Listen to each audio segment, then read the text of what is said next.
The Holy Bible, New Living Translation. The Book of Genesis, Chapter 1. The account of creation. In the beginning, God created the heavens and the earth. The earth was formless and empty, and darkness covered the deep waters. And the Spirit of God was hovering over the surface of the waters. Then God said, "Let there be light," and there was light. And God saw that the light was good. Then he separated the light from the darkness. God called the light day, and the darkness night. And evening passed, and morning came, marking the first day. Then God said, "Let there be a space between the waters, to separate the waters of the heavens from the waters of the earth." And that is what happened. God made this space to separate the waters of the earth from the waters of the heavens. God called the space sky.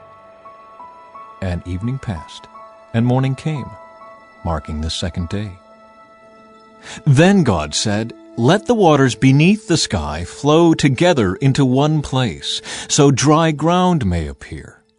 And that is what happened. God called the dry ground land, and the waters seas. And God saw that it was good. Then God said, "Let the land sprout with vegetation, every sort of seed-bearing plant, and trees that grow seed-bearing fruit. These seeds will then produce the kinds of plants and trees from which they came." And that is what happened. The land produced vegetation, all sorts of seed-bearing plants and trees with seed-bearing fruit. Their seeds produced plants and trees of the same kind, and God saw that it was good. And evening passed, and morning came, marking the third day.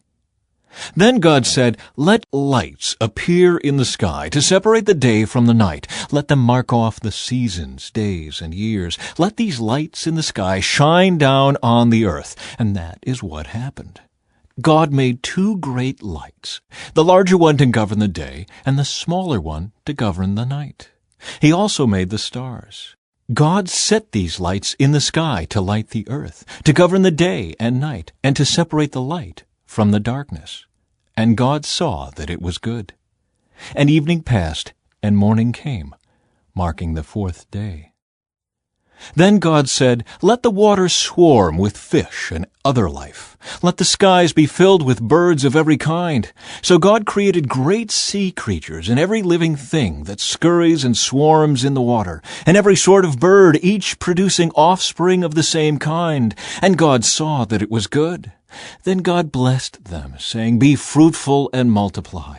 Let the fish fill the seas, and let the birds multiply on the earth." And evening passed, and morning came, marking the fifth day. Then God said, "Let the earth produce every sort of animal, each producing offspring of the same kind, livestock, small animals that scurry along the ground, and wild animals." And that is what happened. God made all sorts of wild animals, livestock, and small animals, each able to produce offspring of the same kind. And God saw that it was good.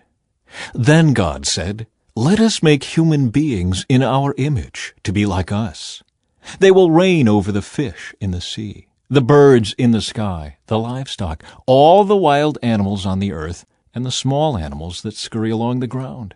So God created human beings in His own image. In the image of God He created them. Male and female He created them.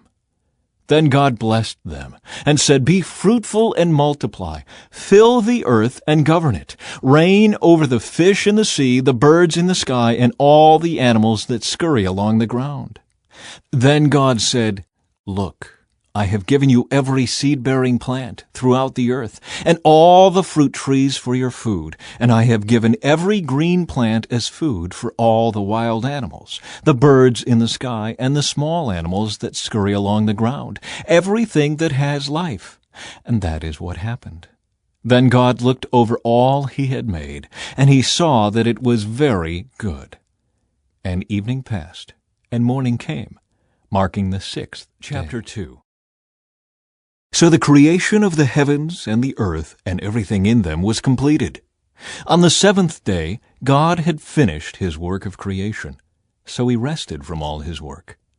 And God blessed the seventh day and declared it holy, because it was the day when he rested from all his work of creation. This is the account of the creation of the heavens and the earth. The man and woman in Eden. When the Lord God made the earth and the heavens, neither wild plants nor grains were growing on the earth, for the Lord God had not yet sent rain to water the earth, and there were no people to cultivate the soil. Instead, springs came up from the ground and watered all the land. Then the Lord God formed the man from the dust of the ground. He breathed the breath of life into the man's nostrils, and the man became a living person. Then the Lord God planted a garden in Eden in the east, and there he placed the man he had made. The Lord God made all sorts of trees grow up from the ground, trees that were beautiful and that produced delicious fruit. In the middle of the garden he placed the tree of life and the tree of the knowledge of good and evil. A river flowed from the land of Eden, watering the garden and then dividing into 4 branches. The first branch, called the Pishon, flowed around the entire land of Havilah, where gold is found. The gold of that land is exceptionally pure. Aromatic resin and onyx stone are also found there. The second branch, called the Gihon, flowed around the entire land of Cush. The third branch, called the Tigris, flowed east of the land of Asher. The fourth branch is called the Euphrates. The Lord God placed the man in the Garden of Eden to tend and watch over it. But the Lord God warned him, "You may freely eat the fruit of every tree in the garden, except the tree of the knowledge of good and evil. If you eat its fruit, you are sure to die." Then the Lord God said, "It is not good for the man to be alone. I will make a helper who is just right for him." So the Lord God formed from the ground all the wild animals and all the birds of the sky. He brought them to the man to see what he would call them, and the man chose a name for each one. He gave names to all the livestock, all the birds of the sky, and all the wild animals. But still, there was no helper just right for him. So the Lord God caused the man to fall into a deep sleep. While the man slept, the Lord God took out one of the man's ribs and closed up the opening. Then the Lord God made a woman from the rib, and he brought her to the man. "At last," the man exclaimed, "this one is bone from my bone and flesh from my flesh. She will be called woman, because she was taken from man." This explains why a man leaves his father and mother and is joined to his wife, and the two are united into one. Now the man and his wife were both naked, but they felt no shame. Chapter 3. The man and woman sin. The serpent was the shrewdest of all the wild animals the Lord God had made. One day he asked the woman, "Did God really say you must not eat the fruit from any of the trees in the garden?" "Of course we may eat fruit from the trees in the garden," the woman replied. "It's only the fruit from the tree in the middle of the garden that we are not allowed to eat. God said you must not eat it or even touch it. If you do, you will die." "You won't die," the serpent replied to the woman. "God knows that your eyes will be opened as soon as you eat it, and you will be like God, knowing both good and evil." The woman was convinced. She saw that the tree was beautiful and its fruit looked delicious, and she wanted the wisdom it would give her. So she took some of the fruit and ate it. Then she gave some to her husband, who was with her, and he ate it too. At that moment their eyes were opened, and they suddenly felt shame at their nakedness, so they sewed fig leaves together to cover themselves. When the cool evening breezes were blowing, the man and his wife heard the Lord God walking about in the garden. So they hid from the Lord God among the trees. Then the Lord God called to the man, "Where are you?" He replied, "I heard you walking in the garden, so I hid. I was afraid, because I was naked." "Who told you that you were naked?" the Lord God asked. Have you eaten from the tree whose fruit I commanded you not to eat?" The man replied, "It was the woman you gave me who gave me the fruit, and I ate it." Then the Lord God asked the woman, "What have you done?" "The serpent deceived me," she replied. "That's why I ate it." Then the Lord God said to the serpent, "Because you have done this, you are cursed more than all animals, domestic and wild. You will crawl on your belly, groveling in the dust as long as you live. And I will cause hostility between you and the woman, and between your offspring and her offspring. He will strike your head, and you will strike his heel." Then he said to the woman, "I will sharpen the pain of your pregnancy, and in pain you will give birth, and you will desire to control your husband, but he will rule over you." And to the man he said, "Since you listened to your wife and ate from the tree whose fruit I commanded you not to eat, the ground is cursed because of you. All your life you will struggle to scratch a living from it. It will grow thorns and thistles for you, though you will eat of its grains. By the sweat of your brow will you have food to eat until you return to the ground from which you were made. For you were made from dust, and to dust you will return." Paradise lost. God's judgment.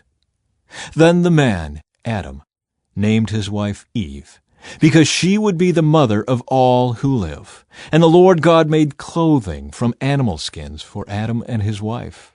Then the Lord God said, "Look, the human beings have become like us, knowing both good and evil. What if they reach out, take fruit from the tree of life, and eat it? Then they will live forever." So the Lord God banished them from the Garden of Eden, and he sent Adam out to cultivate the ground from which he had been made. After sending them out, the Lord God stationed mighty cherubim to the east of the Garden of Eden, and he placed a flaming sword that flashed back and forth to guard the way to the tree of life. Chapter 4. Cain and Abel. Now Adam had sexual relations with his wife, Eve, and she became pregnant. When she gave birth to Cain, she said, "With the Lord's help, I have produced a man." Later she gave birth to his brother and named him Abel. When they grew up, Abel became a shepherd, while Cain cultivated the ground. When it was time for the harvest, Cain presented some of his crops as a gift to the Lord. Abel also brought a gift, the best of the firstborn lambs from his flock. The Lord accepted Abel and his gift, but he did not accept Cain and his gift. This made Cain very angry, and he looked dejected. "Why are you so angry?" the Lord asked Cain. "Why do you look so dejected? You will be accepted if you do what is right. But if you refuse to do what is right, then watch out. Sin is crouching at the door, eager to control you. But you must subdue it and be its master." One day Cain suggested to his brother, "Let's go out into the fields." And while they were in the field, Cain attacked his brother Abel and killed him. Afterward, the Lord asked Cain, "Where is your brother? Where is Abel?" "I don't know," Cain responded. "Am I my brother's guardian?" But the Lord said, "What have you done? Listen, your brother's blood cries out to me from the ground. Now you are cursed and banished from the ground, which has swallowed your brother's blood. No longer will the ground yield good crops for you, no matter how hard you work. From now on, you will be a homeless wanderer on the earth." Cain replied to the Lord, "My punishment is too great for me to bear. You have banished me from the land, and from your presence you have made me a homeless wanderer. Anyone who finds me will kill me." The Lord replied, "No, for I will give a sevenfold punishment to anyone who kills you." Then the Lord put a mark on Cain to warn anyone who might try to kill him. So Cain left the Lord's presence and settled in the land of Nod, east of Eden. The descendants of Cain. Cain had sexual relations with his wife, and she became pregnant and gave birth to Enoch. Then Cain founded a city, which he named Enoch after his son. Enoch had a son named Irad. Irad became the father of Mehujael. Mehujael became the father of Methushael. Methushael became the father of Lamech. Lamech married two women. The first was named Ada, and the second was Zillah. Ada gave birth to Jabal, who was the first of those who raise livestock and live in tents. His brother's name was Jubal, the first of all who play the harp and flute. Lamech's other wife, Zillah, gave birth to a son named Tubal-Cain. He became an expert in forging tools of bronze and iron. Tubal-Cain had a sister named Naamah. One day Lamech said to his wives, "Ada and Zillah, hear my voice. Listen to me, you wives of Lamech. I have killed a man who attacked me, a young man who wounded me. If someone who kills Cain is punished 7 times, then the one who kills me will be punished 77 times." The birth of Seth. Adam had sexual relations with his wife again, and she gave birth to another son.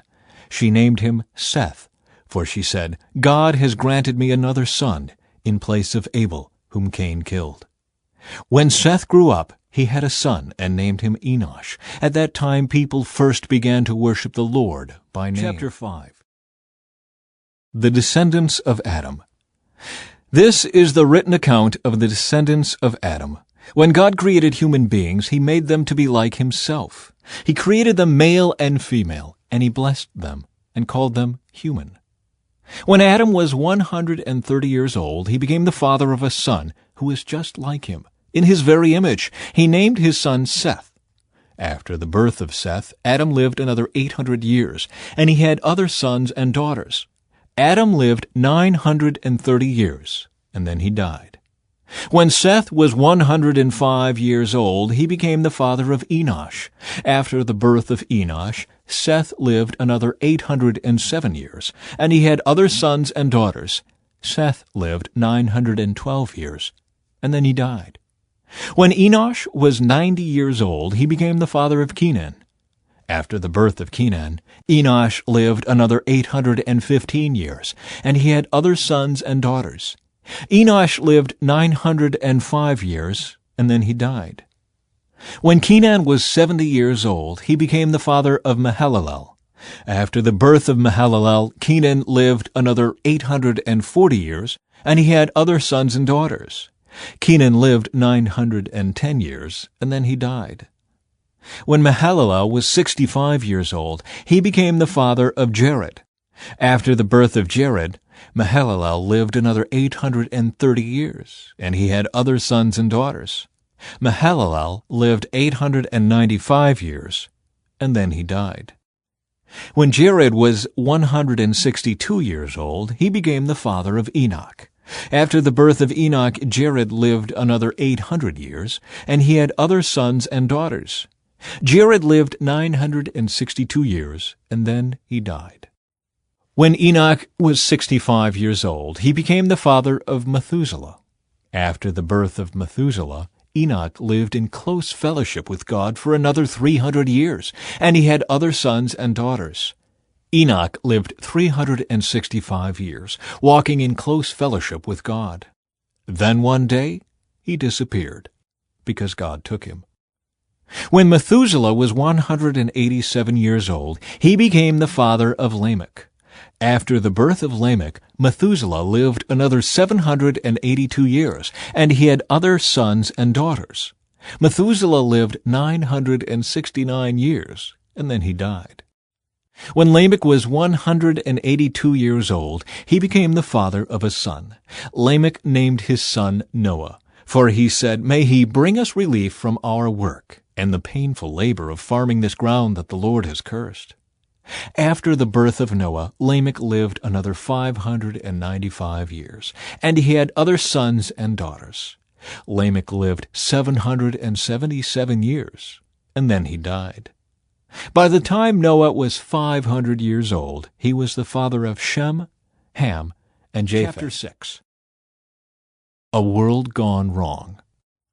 Then the people began to multiply on the earth, and daughters were born to them. The sons of God saw the beautiful women and took any they wanted as their wives. Then the Lord said, "My spirit will not put up with humans for such a long time, for they are only mortal flesh. In the future, their normal lifespan will be no more than 120 years. In those days, and for some time after, giant Nephilites lived on the earth. For whenever the sons of God had intercourse with women, they gave birth to children who became the heroes and famous warriors of ancient times. The Lord observed the extent of human wickedness on the earth, and he saw that everything they thought or imagined was consistently and totally evil. So the Lord was sorry he had ever made them and put them on the earth. It broke his heart.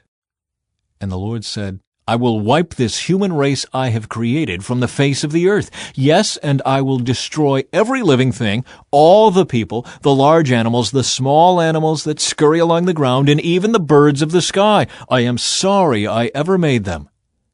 But Noah found favor with the Lord. The story of Noah. This is the account of Noah and his family. Noah was a righteous man, the only blameless person living on earth at the time, and he walked in close fellowship with God. Noah was the father of 3 sons, Shem, Ham, and Japheth. Now God saw that the earth had become corrupt and was filled with violence. God observed all this corruption in the world, for everyone on earth was corrupt.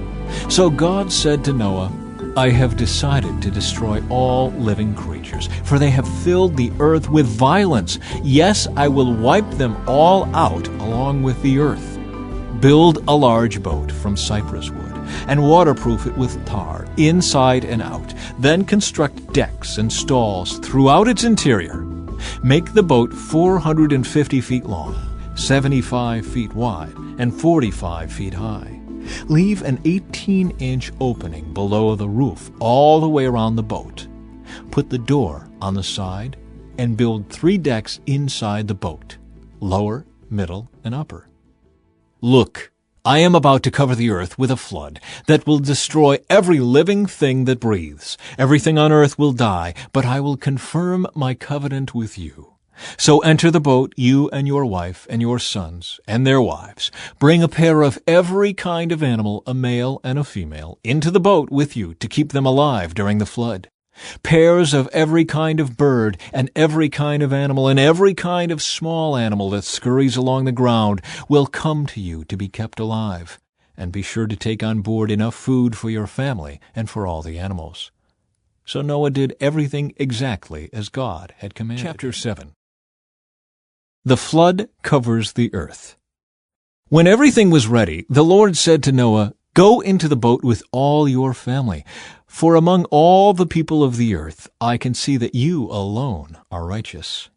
Take with you 7 pairs, male and female, of each animal I have approved for eating and for sacrifice, and take 1 pair of each of the others. Also take 7 pairs of every kind of bird. There must be a male and a female in each pair to ensure that all life will survive on the earth after the flood. 7 days from now I will make the rains pour down on the earth, and it will rain for 40 days and 40 nights until I have wiped from the earth all the living things I have created. So Noah did everything as the Lord commanded him. Noah was 600 years old when the flood covered the earth. He went on board the boat to escape the flood, he and his wife, and his sons and their wives. With them were all the various kinds of animals, those approved for eating and for sacrifice, and those that were not, along with all the birds and the small animals that scurry along the ground. They entered the boat in pairs, male and female, just as God had commanded Noah. After 7 days the waters of the flood came and covered the earth. When Noah was 600 years old, on the 17th day of the 2nd month, all the underground waters erupted from the earth, and the rain fell in mighty torrents from the sky. The rain continued to fall for 40 days and 40 nights. That very day Noah had gone into the boat with his wife and his sons, Shem, Ham, and Japheth, and their wives. With them in the boat were pairs of every kind of animal, domestic and wild, large and small, along with birds of every kind. 2 by 2 they came into the boat, representing every living thing that breathes. A male and female of each kind entered, just as God had commanded Noah. Then the Lord closed the door behind them. For 40 days the floodwaters grew deeper, covering the ground and lifting the boat high above the earth. As the waters rose higher and higher above the ground, the boat floated safely on the surface. Finally, the water covered even the highest mountains on the earth, rising more than 22 feet above the highest peaks. All the living things on earth died: birds, domestic animals, wild animals, small animals that scurry along the ground, and all the people. Everything that breathed and lived on dry land died. God wiped out every living thing on the earth: people, livestock, small animals that scurry along the ground, and the birds of the sky. All were destroyed. The only people who survived were Noah and those with him in the boat. And the floodwaters covered the earth for 150 days. Chapter 8. The flood recedes. But God remembered Noah and all the wild animals and livestock with him in the boat. He sent a wind to blow across the earth, and the floodwaters began to recede. The underground waters stopped flowing, and the torrential rains from the sky were stopped. So the floodwaters gradually receded from the earth. After 150 days, exactly 5 months from the time the flood began, the boat came to rest on the mountains of Ararat. 2.5 months later, as the waters continued to go down, other mountain peaks became visible.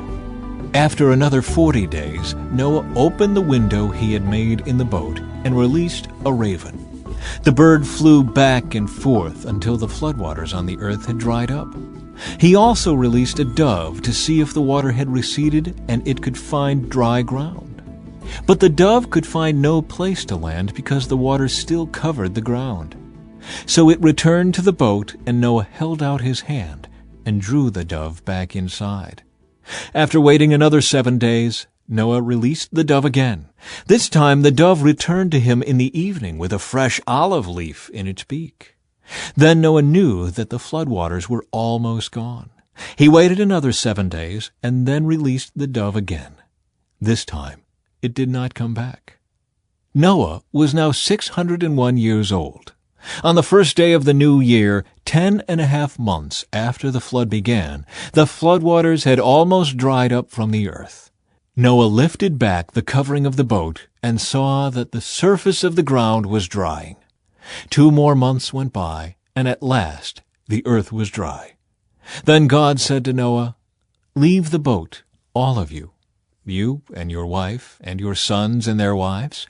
Release all the animals, the birds, the livestock, and the small animals that scurry along the ground, so they can be fruitful and multiply throughout the earth." So Noah, his wife, and his sons and their wives left the boat, and all of the large and small animals and birds came out of the boat, pair by pair. Then Noah built an altar to the Lord, and there he sacrificed as burnt offerings the animals and birds that had been approved for that purpose. And the Lord was pleased with the aroma of the sacrifice and said to himself, "I will never again curse the ground because of the human race, even though everything they think or imagine is bent toward evil from childhood. I will never again destroy all living things. As long as the earth remains, there will be planting and harvest, cold and heat, summer and winter, day and night." Chapter 9. God confirms his covenant. Then God blessed Noah and his sons and told them, "Be fruitful and multiply. Fill the earth, all the animals of the earth, all the birds of the sky, all the small animals that scurry along the ground, and all the fish in the sea will look on you with fear and terror. I have placed them in your power. I have given them to you for food, just as I have given you grain and vegetables. But you must never eat any meat that still has the lifeblood in it.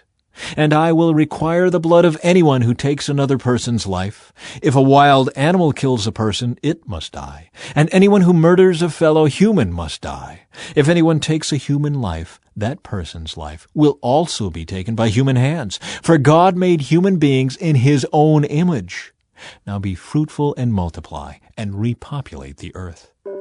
Then God told Noah and his sons, I hereby confirm my covenant with you and your descendants, and with all the animals that were on the boat with you, the birds, the livestock, and all the wild animals, every living creature on earth. Yes, I am confirming my covenant with you. Never again will floodwaters kill all living creatures. Never again will a flood destroy the earth. Then God said, I am giving you a sign of my covenant with you and with all living creatures for all generations to come. I have placed my rainbow in the clouds. It is the sign of my covenant with you and with all the earth.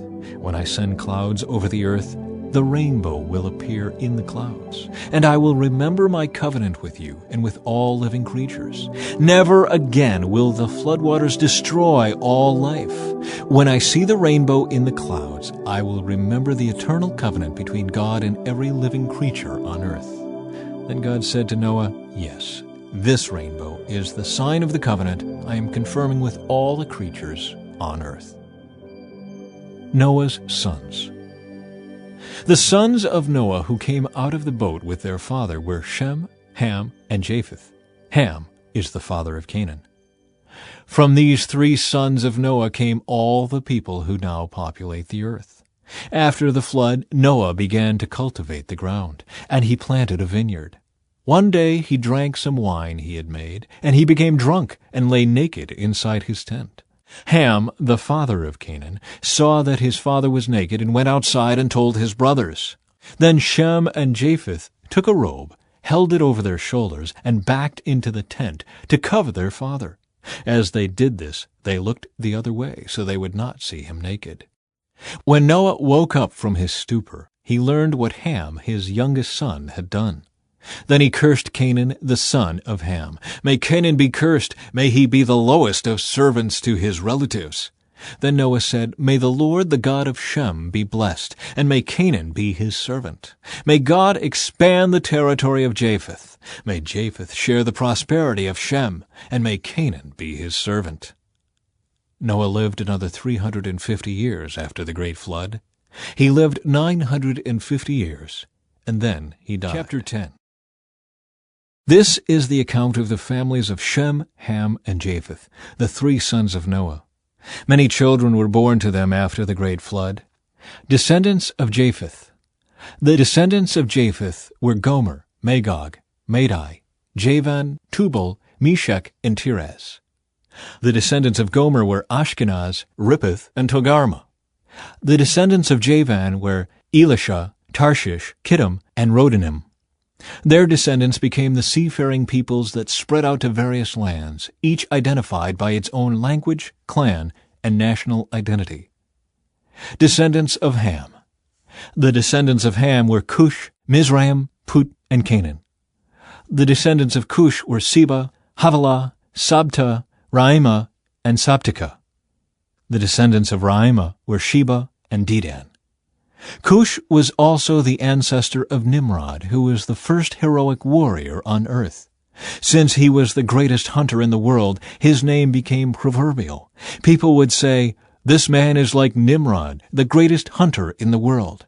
He built his kingdom in the land of Babylonia, with the cities of Babylon, Erech, Akkad, and Calneh. From there he expanded his territory to Assyria, building the cities of Nineveh, Rehoboth-ir, Calah, and Rezin, the great city located between Nineveh and Calah. Mizraim was the ancestor of the Ludites, Anamites, Lehabites, Naphtuhites, Pathrusites, Casluhites, and the Caphtorites, from whom the Philistines came. Canaan's oldest son was Sidon, the ancestor of the Sidonians. Canaan was also the ancestor of the Hittites, Jebusites, Amorites, Girgashites, Hivites, Archites, Sinites, Arvadites, Zamarites, and Hamathites. The Canaanite clans eventually spread out, and the territory of Canaan extended from Sidon in the north to Gerar and Gaza in the south, and east as far as Sodom, Gomorrah, Admah, and Zeboim near Lasha. These were the descendants of Ham, identified by clan, language, territory, and national identity. Descendants of Shem. Sons were also born to Shem, the older brother of Japheth.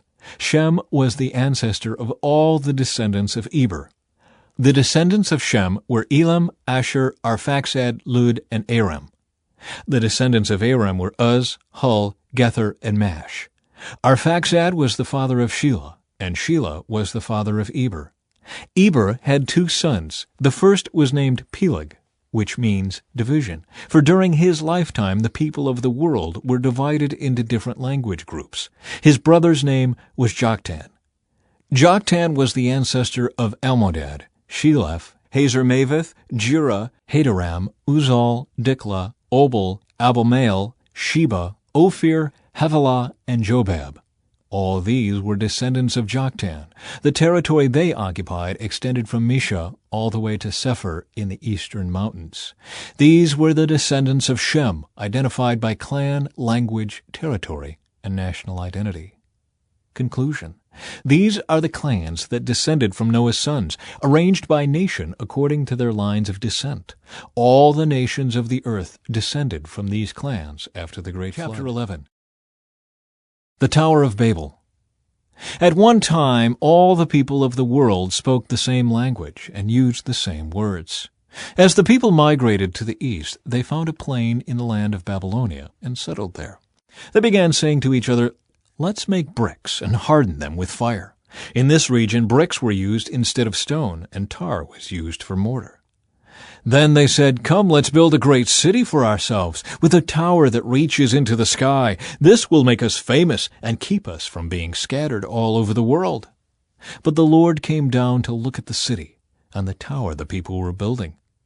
"Look," he said, "the people are united, and they all speak the same language. After this, nothing they set out to do will be impossible for them.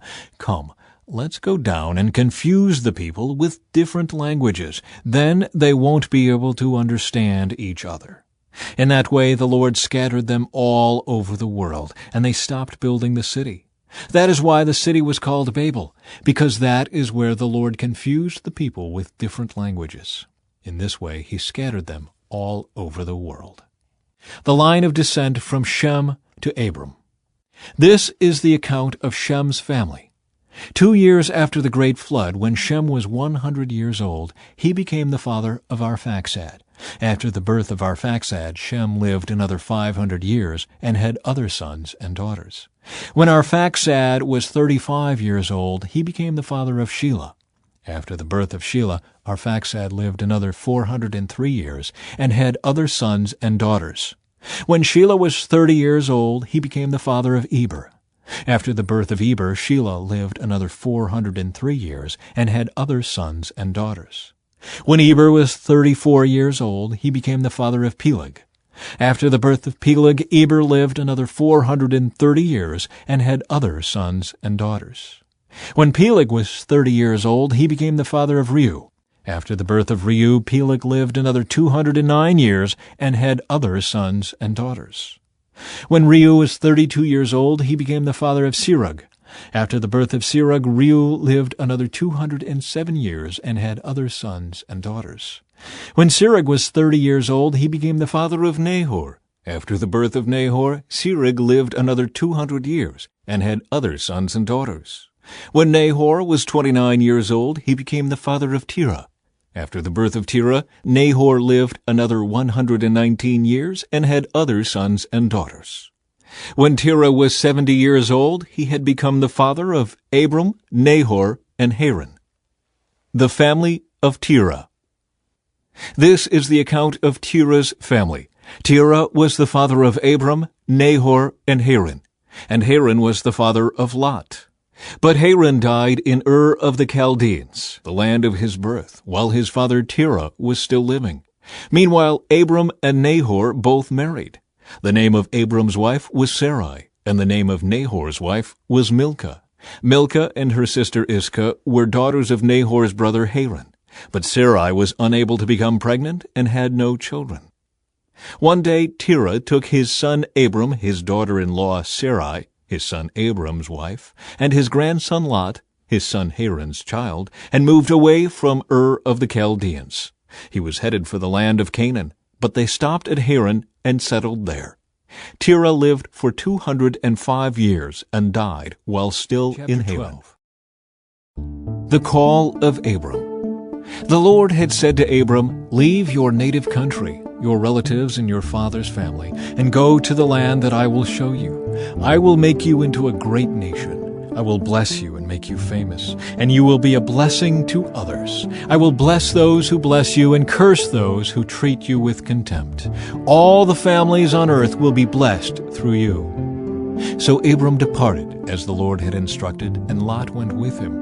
Abram was 75 years old when he left Haran. He took his wife Sarai, his nephew Lot, and all his wealth, his livestock, and all the people he had taken into his household at Haran, and headed for the land of Canaan.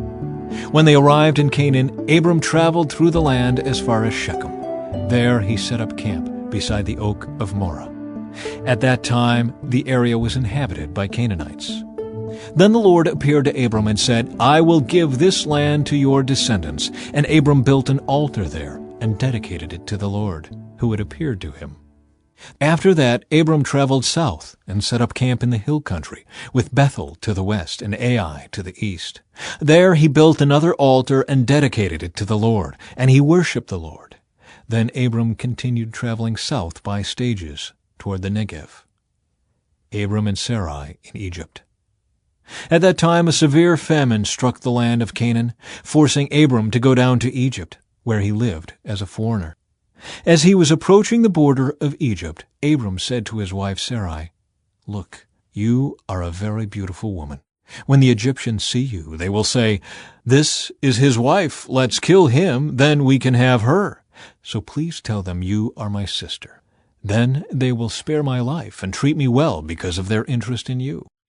And sure enough, when Abram arrived in Egypt, everyone spoke of Sarai's beauty. When the palace officials saw her, they sang her praises to Pharaoh, their king, and Sarai was taken into his palace. Then Pharaoh gave Abram many gifts because of her: sheep, goats, cattle, male and female donkeys, male and female servants, and camels. But the Lord sent terrible plagues upon Pharaoh and his household because of Sarai, Abram's wife.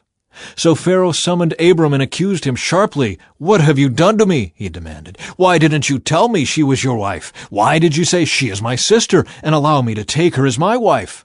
Now then, here is your wife. Take her and get out of here." Pharaoh ordered some of his men to escort them, and he sent Abram out of the country along with his wife and all his possessions. Chapter 13. Abram and Lot separate. So Abram left Egypt and traveled north into the Negev, along with his wife and Lot and all that they owned. Abram was very rich in livestock, silver, and gold. From the Negev they continued traveling by stages toward Bethel, and they pitched their tents between Bethel and Ai, where they had camped before. This was the same place where Abram had built the altar, and there he worshipped the Lord again. Lot, who was traveling with Abram, had also become very wealthy with flocks of sheep and goats, herds of cattle, and many tents. But the land could not support both Abram and Lot, with all their flocks and herds living so close together. So disputes broke out between the herdsmen of Abram and Lot. At that time Canaanites and Perizzites were also living in the land. Finally Abram said to Lot, "Let's not allow this conflict to come between us or our herdsmen. After all, we are close relatives. The whole countryside is open to you. Take your choice of any section of the land you want, and we will separate. If you want the land to the left, then I'll take the land on the right. If you prefer the land on the right, then I'll go to the left." Lot took a long look at the fertile plains of the Jordan Valley in the direction of Zoar. The whole area was well watered everywhere, like the garden of the Lord or the beautiful land of Egypt. This was before the Lord destroyed Sodom and Gomorrah. Lot chose for himself the whole Jordan Valley to the east of them. He went there with his flocks and servants and parted company with his uncle Abram. So Abram settled in the land of Canaan, and Lot moved his tents to a place near Sodom and settled among the cities of the plain. But the people of this area were extremely wicked and constantly sinned against the Lord. After Lot had gone, the Lord said to Abram, "Look as far as you can see in every direction, north and south, east and west. I am giving all this land, as far as you can see, to you and your descendants as a permanent possession. And I will give you so many descendants that like the dust of the earth they cannot be counted.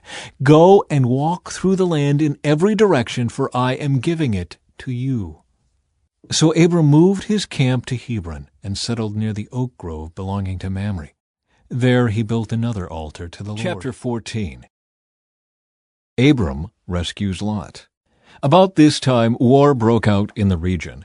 King Amraphel of Babylonia, King Arioch of Elasar, King Chedorlaomer of Elam, and King Tidal of Goyim fought against King Bera of Sodom, King Bersha of Gomorrah, King Shinab of Admah, King Shemeber of Zeboim, and the king of Bela, also called Zoar.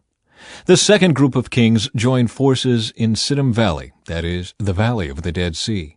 For 12 years they had been subject to King Chedorlaomer, but in the 13th year they rebelled against him. 1 year later, Chedorlaomer and his allies arrived and defeated the Rephaites at Ashtaroth-Karnaim, the Zuzites at Ham, the Emites at Sheva Kiriathaim, and the Horites at Mount Seir, as far as El Paran at the edge of the wilderness. Then they turned back and came to En-Mishpat, now called Kadesh, and conquered all the territory of the Amalekites, and also the Amorites living in Hazazon Tamar.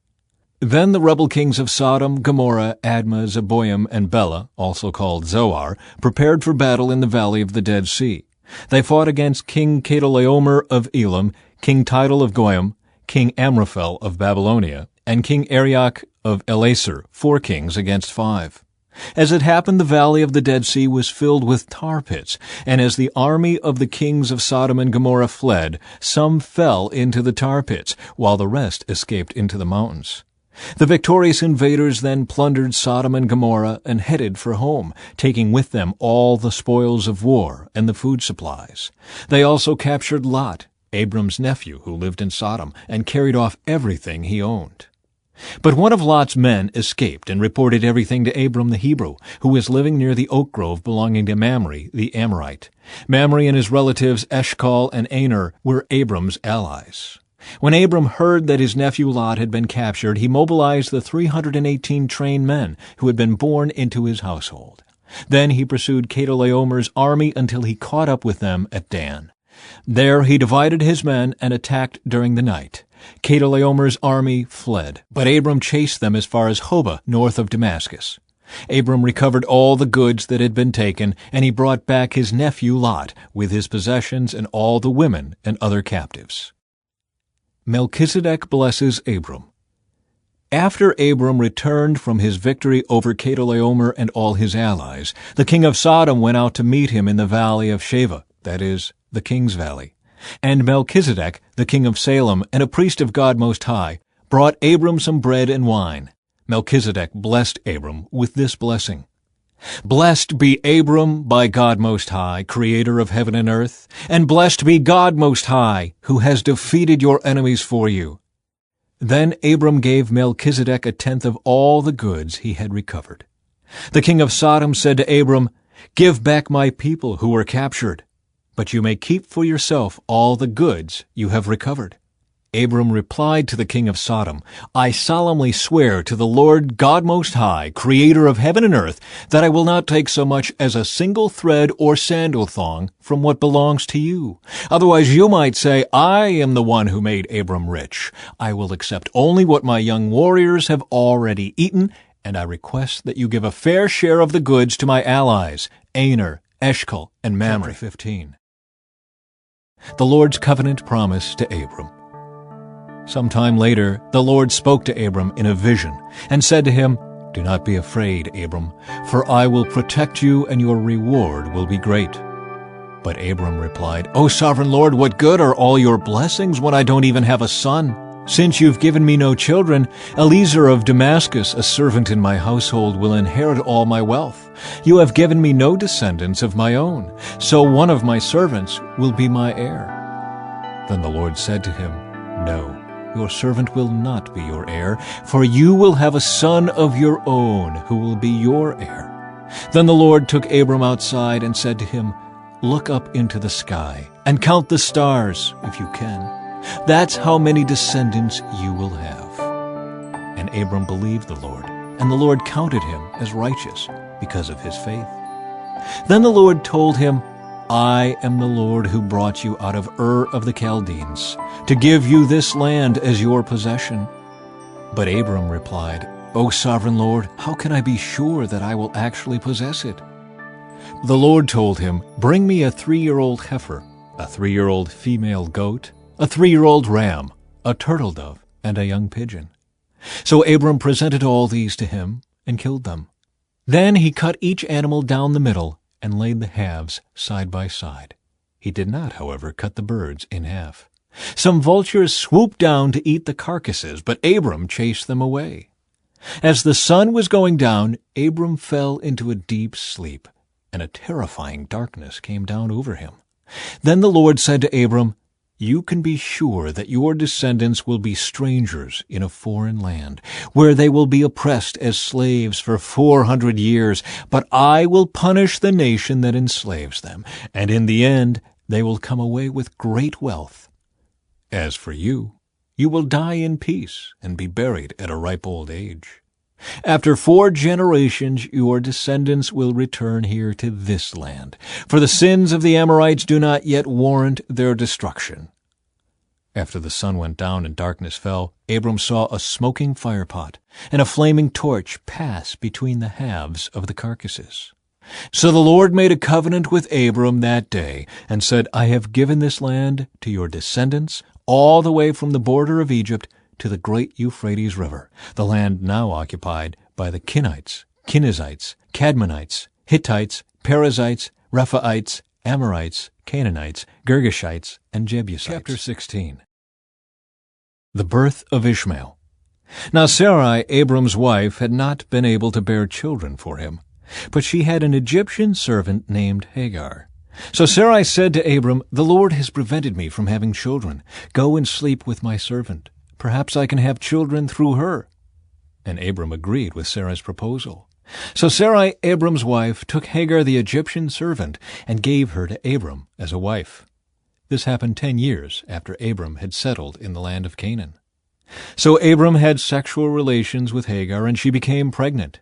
But when Hagar knew she was pregnant, she began to treat her mistress, Sarai, with contempt. Then Sarai said to Abram, This is all your fault. I put my servant into your arms, but now that she is pregnant, she treats me with contempt. The Lord will show who's wrong, you or me. Abram replied, Look, she is your servant, so deal with her as you see fit. Then Sarai treated Hagar so harshly that she finally ran away. The angel of the Lord found Hagar beside a spring of water in the wilderness, along the road to Shur. The angel said to her, Hagar, Sarai's servant, Where have you come from, and where are you going? I'm running away from my mistress Sarai, she replied. The angel of the Lord said to her, Return to your mistress, and submit to her authority. Then he added, I will give you more descendants than you can count. And the angel also said, You are now pregnant, and will give birth to a son. You are to name him Ishmael, which means God hears. For the Lord has heard your cry of distress. This son of yours will be a wild man, as untamed as a wild donkey. He will raise his fist against everyone, and everyone will be against him. Yes, he will live in open hostility against all his relatives. Thereafter, Hagar used another name to refer to the Lord who had spoken to her. She said, You are the God who sees me. She also said, Have I truly seen the one who sees me? So that well was named Ber-Lahairoi, which means well of the living one who sees me. It can still be found between Kadesh and Bered. So Hagar gave Abram a son, and Abram named him Ishmael. Abram was 86 years old when Ishmael was born. Chapter 17. Abram is named Abraham. When Abram was 99 years old, the Lord appeared to him and said, I am El Shaddai, God Almighty. Serve me faithfully and live a blameless life. I will make a covenant with you, by which I will guarantee to give you countless descendants. At this, Abram fell face down on the ground. Then God said to him, This is my covenant with you. I will make you the father of a multitude of nations. What's more, I am changing your name. It will no longer be Abram. Instead, you will be called Abraham, "For you will be the father of many nations. I will make you extremely fruitful. Your descendants will become many nations, and kings will be among them. I will confirm my covenant with you and your descendants after you, from generation to generation. This is the everlasting covenant. I will always be your God, and the God of your descendants after you. And I will give the entire land of Canaan, where you now live as a foreigner, to you and your descendants. It will be their possession forever, and I will be their God." The mark of the covenant. Then God said to Abraham, "Your responsibility is to obey the terms of the covenant. You and all your descendants have this continual responsibility. This is the covenant that you and your descendants must keep. Each male among you must be circumcised. You must cut off the flesh of your foreskin as a sign of the covenant between me and you. From generation to generation, every male child must be circumcised on the 8th day after his birth. This applies not only to members of your family, but also to the servants born in your household and the foreign-born servants whom you have purchased. All must be circumcised. Your bodies will bear the mark of my everlasting covenant. Any male who fails to be circumcised will be cut off from the covenant family for breaking the covenant." Sarai is named Sarah. Then God said to Abraham, "Regarding Sarai, your wife, her name will no longer be Sarai. From now on her name will be Sarah.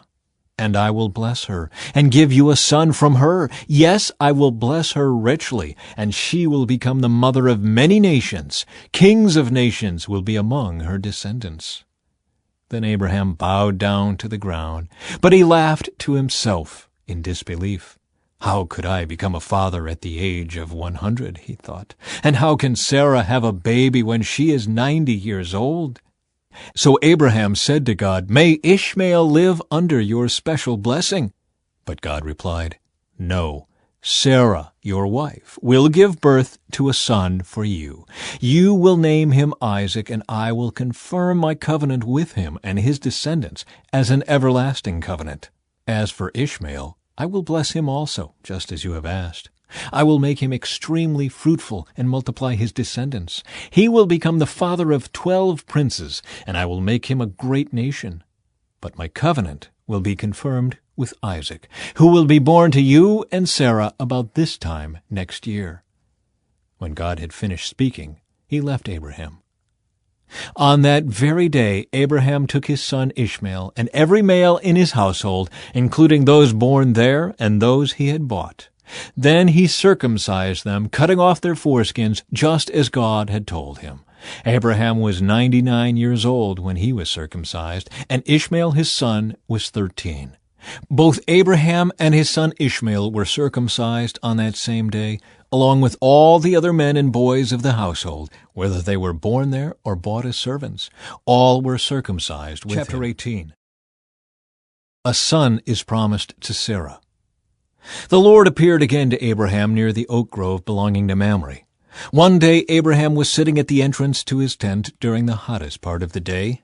He looked up and noticed 3 men standing nearby. When he saw them, he ran to meet them and welcomed them, bowing low to the ground. "My lord," he said, "if it pleases you, stop here for a while. Rest in the shade of this tree while water is brought to wash your feet. And since you've honored your servant with this visit, let me prepare some food to refresh you before you continue on your journey." "All right," they said. "Do as you have said." So Abraham ran back to the tent and said to Sarah, "Hurry, get 3 large measures of your best flour, knead it into dough, and bake some bread." Then Abraham ran out to the herd and chose a tender calf and gave it to his servant, who quickly prepared it. When the food was ready, Abraham took some yogurt and milk and the roasted meat, and he served it to the men. As they ate, Abraham waited on them in the shade of the trees. "Where is Sarah, your wife?" the visitors asked. "She's inside the tent," Abraham replied. Then one of them said, "I will return to you about this time next year, and your wife Sarah will have a son." Sarah was listening to this conversation from the tent. Abraham and Sarah were both very old by this time, and Sarah was long past the age of having children. So she laughed silently to herself and said, "How could a worn-out woman like me enjoy such pleasure, especially when my master, my husband, is also so old?" Then the Lord said to Abraham, "Why did Sarah laugh? Why did she say, 'Can an old woman like me have a baby?' Is anything too hard for the Lord? I will return about this time next year, and Sarah will have a son." Sarah was afraid, so she denied it, saying, "I didn't laugh." But the Lord said, "No, you did laugh." Abraham intercedes for Sodom. Then the men got up from their meal and looked out toward Sodom. As they left, Abraham went with them to send them on their way. "Should I hide my plan from Abraham?" the Lord asked. "For Abraham will certainly become a great and mighty nation, and all the nations of the earth will be blessed through him. I have singled him out so that he will direct his sons and their families to keep the way of the Lord by doing what is right and just. Then I will do for Abraham all that I have promised." So the Lord told Abraham, "I have heard a great outcry from Sodom and Gomorrah, because their sin is so flagrant. I am going down to see if their actions are as wicked as I have heard. If not, I want to know." The other men turned and headed toward Sodom, but the Lord remained with Abraham. Abraham approached him and said, "Will you sweep away both the righteous and the wicked? Suppose you find 50 righteous people living there in the city. Will you still sweep it away and not spare it for their sakes? Surely you wouldn't do such a thing, destroying the righteous along with the wicked. Why, you would be treating the righteous and the wicked exactly the same. Surely you wouldn't do that. Should not the judge of all the earth do what is right?" And the Lord replied, "If I find 50 righteous people in Sodom, I will spare the entire city for their sake." Then Abraham spoke again, "Since I have begun, let me speak further to my Lord. Even though I am but dust and ashes, suppose there are only 45 righteous people rather than 50. Will you destroy the whole city for lack of 5? And the Lord said, "I will not destroy it if I find 45 righteous people there." Then Abraham pressed his request further, "Suppose there are only 40. And the Lord replied, "I will not destroy it for the sake of the 40. "Please don't be angry, my Lord," Abraham pleaded. "Let me speak. Suppose only 30 righteous people are found." And the Lord replied, "I will not destroy it if I find 30. Then Abraham said, "Since I have dared to speak to the Lord, let me continue. Suppose there are only 20. And the Lord replied, "Then I will not destroy it for the sake of the 20. Finally, Abraham said, "Lord, please don't be angry with me if I speak one more time. Suppose only 10 are found there." And the Lord replied, "Then I will not destroy it for the sake of the 10. When the Lord had finished his conversation with Abraham, he went on his way, and Abraham returned to his tent. Chapter 19. Sodom and Gomorrah destroyed. That evening the 2 angels came to the entrance of the city of Sodom. Lot was sitting there, and when he saw them, he stood up to meet them. Then he welcomed them and bowed with his face to the ground. "My lords," he said, "come to my home to wash your feet and be my guests for the night. You may then get up early in the morning and be on your way again." "Oh, no," they replied. "We'll just spend the night out here in the city square." But Lot insisted. So at last they went home with him. Lot prepared a feast for them, complete with fresh bread made without yeast, and they ate. But before they retired for the night, all the men of Sodom, young and old, came from all over the city and surrounded the house. They shouted to Lot, "Where are the men who came to spend the night with you? Bring them out to us so we can have sex with them." So Lot stepped outside to talk to them, shutting the door behind him. "Please, my brothers," he begged, "don't do such a wicked thing. Look, I have 2 virgin daughters. Let me bring them out to you, and you can do with them as you wish. But please leave these men alone, for they are my guests and are under my protection." "Stand back," they shouted. "This fella came to town as an outsider, and now he's acting like our judge. We'll treat you far worse than those other men." And they lunged toward Lot to break down the door. But the 2 angels reached out, pulled Lot into the house, and bolted the door. Then they blinded all the men, young and old, who were at the door of the house. So they gave up trying to get inside. Meanwhile, the angels questioned Lot. "Do you have any other relatives here in the city?" they asked. Get them out of this place, your sons-in-law, sons, daughters, or anyone else. For we are about to destroy this city completely. The outcry against this place is so great it has reached the Lord, and he has sent us to destroy it." So Lot rushed out to tell his daughter's fiancés, "Quick, get out of the city. The Lord is about to destroy it." But the young men thought he was only joking. At dawn the next morning, the angels became insistent. "Hurry," they said to Lot. "Take your wife and your 2 daughters who are here. Get out right now, or you will be swept away in the destruction of the city." When Lot still hesitated, the angels seized his hand and the hands of his wife and 2 daughters and rushed them to safety outside the city, for the Lord was merciful. When they were safely out of the city, one of the angels ordered, "Run for your lives and don't look back or stop anywhere in the valley. Escape to the mountains or you will be swept away." "Oh, no, my lord," Lot begged. "You have been so gracious to me and saved my life, and you have shown such great kindness, but I cannot go to the mountains. Disaster would catch up to me there, and I would soon die. See, there is a small village nearby. Please let me go there instead. Don't you see how small it is? Then my life will be saved." "All right," the angel said. "I will grant your request. I will not destroy the little village. But hurry, escape to it, for I can do nothing until you arrive there." This explains why that village was known as Zoar, which means little place. Lot reached the village just as the sun was rising over the horizon.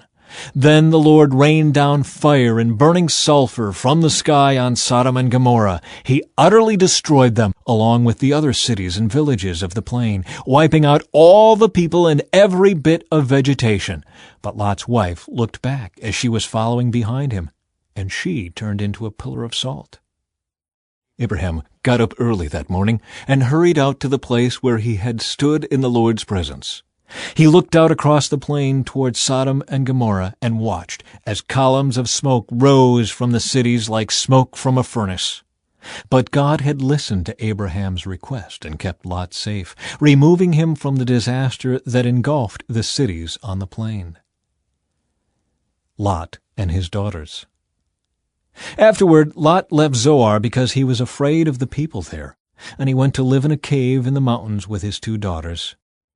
One day, the older daughter said to her sister, "There are no men left anywhere in this entire area, so we can't get married like everyone else, and our father will soon be too old to have children.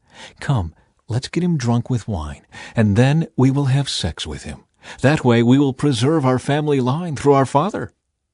So that night they got him drunk with wine, and the older daughter went in and had intercourse with her father. He was unaware of her lying down or getting up again. The next morning the older daughter said to her younger sister, "I had sex with our father last night. Let's get him drunk with wine again tonight, and you go in and have sex with him. That way we will preserve our family line through our father." So that night they got him drunk with wine again, and the younger daughter went in and had intercourse with him. As before, he was unaware of her lying down or getting up again. As a result, both of Lot's daughters became pregnant by their own father. When the older daughter gave birth to a son, she named him Moab. He became the ancestor of the nation now known as the Moabites. When the younger daughter gave birth to a son, she named him Ben-Ami. He became the ancestor of the nation now known as the Ammonites. Chapter 20. Abraham deceives Abimelech. Abraham moved south to the Negev and lived for a while between Kadesh and Shur, and then he moved on to Gerar. While living there as a foreigner, Abraham introduced his wife Sarah by saying, "She is my sister." So King Abimelech of Gerar sent for Sarah and had her brought to him at his palace. But that night God came to Abimelech in a dream and told him, "You are a dead man, for that woman you have taken is already married." But Abimelech had not slept with her yet. So he said, "Lord, will you destroy an innocent nation? Didn't Abraham tell me she is my sister?" And she herself said, "Yes, he is my brother. I acted in complete innocence. My hands are clean." In the dream, God responded, "Yes, I know you are innocent. That's why I kept you from sinning against me and why I did not let you touch her. Now return the woman to her husband, and he will pray for you, for he is a prophet. Then you will live. But if you don't return her to him, you can be sure that you and all your people will die."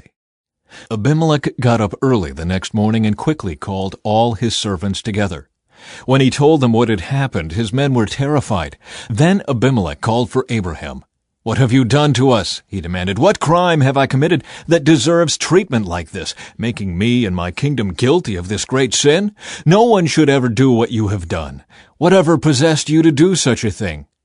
Abraham replied, "I thought, this is a godless place. They will want my wife and will kill me to get her. And she really is my sister, for we both have the same father, but different mothers. And I married her. When God called me to leave my father's home and to travel from place to place, I told her, 'Do me a favor. Wherever we go, tell the people that I am your brother.' Then Abimelech took some of his sheep and goats, cattle, and male and female servants, and he presented them to Abraham. He also returned his wife Sarah to him. Then Abimelech said, 'Look over my land and choose any place where you would like to live.' And he said to Sarah, 'Look, I am giving your brother 1,000 pieces of silver in the presence of all these witnesses. This is to compensate you for any wrong I may have done to you. This will settle any claim against me, and your reputation is cleared.'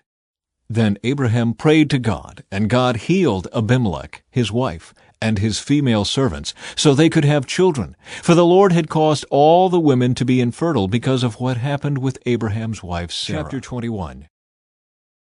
The birth of Isaac. The Lord kept his word and did for Sarah exactly what he had promised. She became pregnant, and she gave birth to a son for Abraham in his old age. This happened at just the time God had said it would. And Abraham named their son Isaac. 8 days after Isaac was born, Abraham circumcised him as God had commanded. Abraham was 100 years old when Isaac was born. And Sarah declared, "God has brought me laughter. All who hear about this will laugh with me. Who would have said to Abraham that Sarah would nurse a baby? Yet I have given Abraham a son in his old age." Hagar and Ishmael are sent away. When Isaac grew up and was about to be weaned, Abraham prepared a huge feast to celebrate the occasion. But Sarah saw Ishmael, the son of Abraham, and her Egyptian servant Hagar making fun of her son Isaac. So she turned to Abraham and demanded, "Get rid of that slave woman and her son. He is not going to share the inheritance with my son Isaac. I won't have it." This upset Abraham very much, because Ishmael was his son. But God told Abraham, "Do not be upset over the boy and your servant. Do whatever Sarah tells you, for Isaac is the son through whom your descendants will be counted. But I will also make a nation of the descendants of Hagar's son, because he is your son too." So Abraham got up early the next morning, prepared food and a container of water, and strapped them on Hagar's shoulders. Then he sent her away with their son, and she wandered aimlessly in the wilderness of Beersheba. When the water was gone, she put the boy in the shade of a bush. Then she went and sat down by herself about 100 yards away. "I don't want to watch the boy die," she said, as she burst into tears. But God heard the boy crying, and the angel of God called to Hagar from heaven, "Hagar, what's wrong? Do not be afraid. God has heard the boy crying as he lies there. Go to him and comfort him, for I will make a great nation from his descendants." Then God opened Hagar's eyes, and she saw a well full of water. She quickly filled her water container and gave the boy a drink. And God was with the boy as he grew up in the wilderness. He became a skillful archer, and he settled in the wilderness of Paran. His mother arranged for him to marry a woman from the land of Egypt. Abraham's covenant with Abimelech. About this time, Abimelech came with Phicol, his army commander, to visit Abraham. "God is obviously with you, helping you in everything you do," Abimelech said. "Swear to me in God's name that you will never deceive me, my children, or any of my descendants. I have been loyal to you, so now swear that you will be loyal to me and to this country where you are living as a foreigner." Abraham replied, "Yes, I swear to it." Then Abraham complained to Abimelech about a well that Abimelech's servants had taken by force from Abraham's servants. "This is the first I've heard of it," Abimelech answered. "I have no idea who is responsible. You have never complained about this before. Abraham then gave some of his sheep, goats, and cattle to Abimelech, and they made a treaty. But Abraham also took 7 additional female lambs and set them off by themselves. Abimelech asked, "Why have you set these 7 apart from the others?" Abraham replied, "Please accept these 7 lambs to show your agreement that I dug this well." Then he named the place Beersheba, which means well of the oath, because that was where they had sworn the oath. After making their covenant at Beersheba, Abimelech left with Phicol, the commander of his army, and they returned home to the land of the Philistines. Then Abraham planted a tamarisk tree at Beersheba, and there he worshipped the Lord, the eternal God. And Abraham lived as a foreigner in Philistine country for a long time. Chapter 22. Abraham's faith tested. Sometime later, God tested Abraham's faith. "Abraham," God called. "Yes," he replied, "here I am." "Take your son, your only son, yes, Isaac, whom you love so much, and go to the land of Moriah. Go and sacrifice him as a burnt offering on one of the mountains, which I will show you." The next morning, Abraham got up early. He saddled his donkey and took 2 of his servants with him, along with his son Isaac.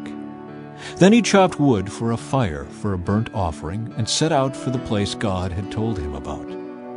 On the 3rd day of their journey, Abraham looked up and saw the place in the distance. "Stay here with the donkey," Abraham told the servants. "The boy and I will travel a little farther. We will worship there, and then we will come right back." So Abraham placed the wood for the burnt offering on Isaac's shoulders, while he himself carried the fire and the knife. As the 2 of them walked on together, Isaac turned to Abraham and said, "Father?" "Yes, my son," Abraham replied. "We have the fire and the wood," the boy said, "but where is the sheep for the burnt offering?" "God will provide a sheep for the burnt offering, my son," Abraham answered. And they both walked on together. When they arrived at the place where God had told him to go, Abraham built an altar and arranged the wood on it. Then he tied his son Isaac and laid him on the altar on top of the wood. And Abraham picked up the knife to kill his son as a sacrifice. At that moment the angel of the Lord called to him from heaven, "Abraham, Abraham!" "Yes," Abraham replied, "here I am." "Don't lay a hand on the boy," the angel said. "Do not hurt him in any way, for now I know that you truly fear God. You have not withheld from me even your son, your only son." Then Abraham looked up and saw a ram caught by its horns in a thicket. So he took the ram and sacrificed it as a burnt offering in place of his son. Abraham named the place Yahweh-Yireh, which means the Lord will provide. To this day, people still use that name as a proverb. On the mountain of the Lord it will be provided. Then the angel of the Lord called again to Abraham from heaven.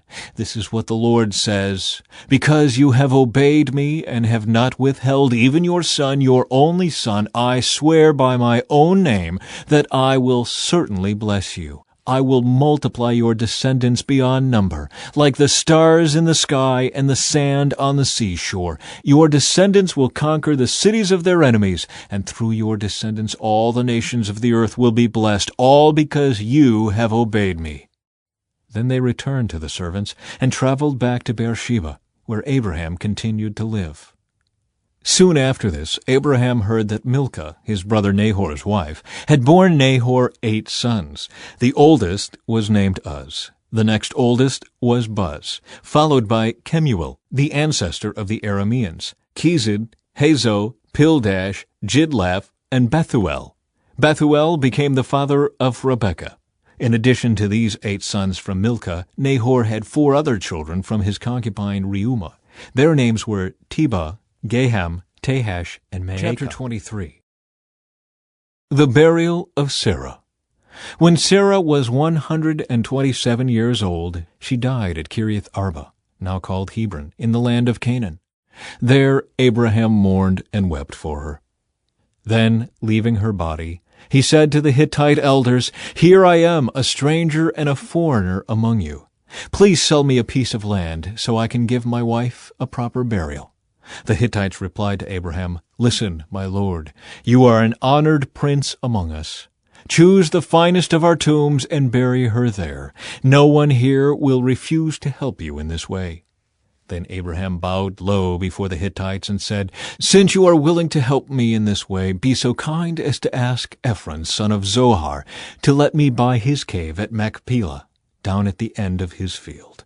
I will pay the full price in the presence of witnesses, so I will have a permanent burial place for my family."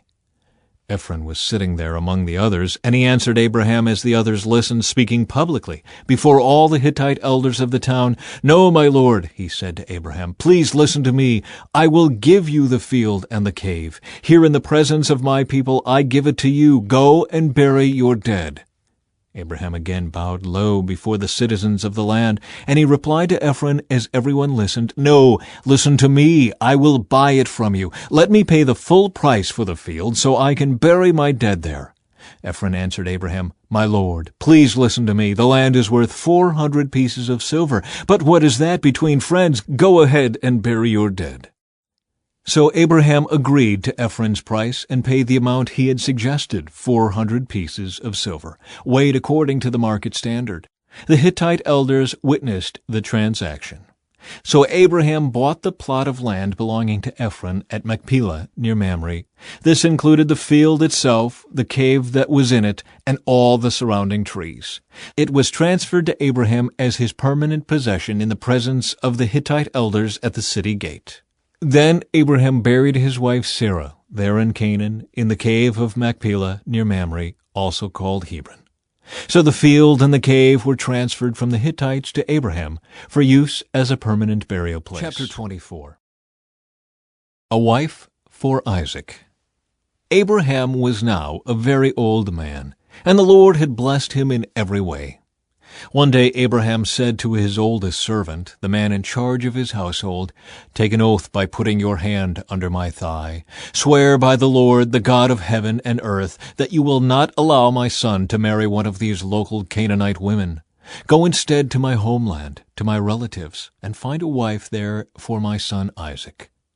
The servant asked, "But what if I can't find a young woman who is willing to travel so far from home? Should I then take Isaac there to live among your relatives in the land you came from?" "No," Abraham responded, "be careful never to take my son there. For the Lord, the God of heaven, who took me from my father's house and my native land, solemnly promised to give this land to my descendants. He will send his angel ahead of you, and he will see to it that you find a wife there for my son. If she is unwilling to come back with you, then you are free from this oath of mine, but under no circumstances are you to take my son there." So the servant took an oath by putting his hand under the thigh of his master Abraham. He swore to follow Abraham's instructions. Then he loaded 10 of Abraham's camels with all kinds of expensive gifts from his master, and he traveled to distant Aram Naharaim. There he went to the town where Abraham's brother Nahor had settled. He made the camels kneel beside a well just outside the town. It was evening, and the women were coming out to draw water. "O Lord, God of my master Abraham," he prayed, "please give me success today and show unfailing love to my master Abraham. See, I am standing here beside this spring, and the young women of the town are coming out to draw water. This is my request. I will ask one of them, 'Please give me a drink from your jug.' If she says, 'Yes, have a drink, and I will water your camels too,' let her be the one you have selected as Isaac's wife. This is how I will know that you have shown unfailing love to my master." Before he had finished praying, he saw a young woman named Rebekah coming out with her water jug on her shoulder. She was the daughter of Bethuel, who was the son of Abraham's brother Nahor and his wife Milcah. Rebekah was very beautiful and old enough to be married, but she was still a virgin. She went down to the spring, filled her jug, and came up again.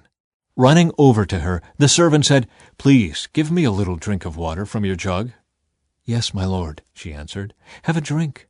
And she quickly lowered her jug from her shoulder and gave him a drink. When she had given him a drink, she said, "I'll draw water for your camels too, until they have had enough to drink." So she quickly emptied her jug into the watering trough and ran back to the well to draw water for all his camels. The servant watched her in silence, wondering whether or not the Lord had given him success in his mission. Then at last, when the camels had finished drinking, he took out a gold ring for her nose and 2 large gold bracelets for her wrists. "Whose daughter are you?" he asked. "And please tell me, would your father have any room to put us up for the night?" "I am the daughter of Bethuel," she replied. "My grandparents are Nahor and Milcah. Yes, we have plenty of straw and feed for the camels, and we have room for guests." The man bowed low and worshipped the Lord. "Praise the Lord, the God of my master Abraham," he said. "The Lord has shown unfailing love and faithfulness to my master, for he has led me straight to my master's relatives." The young woman ran home to tell her family everything that had happened. Now Rebekah had a brother named Laban, who ran out to meet the man at the spring. He had seen the nose ring and the bracelets on his sister's wrists, and had heard Rebekah tell what the man had said. So he rushed out to the spring where the man was still standing beside his camels. Laban said to him, "Come and stay with us, you who are blessed by the Lord. Why are you standing here outside the town when I have a room all ready for you and a place prepared for the camels?"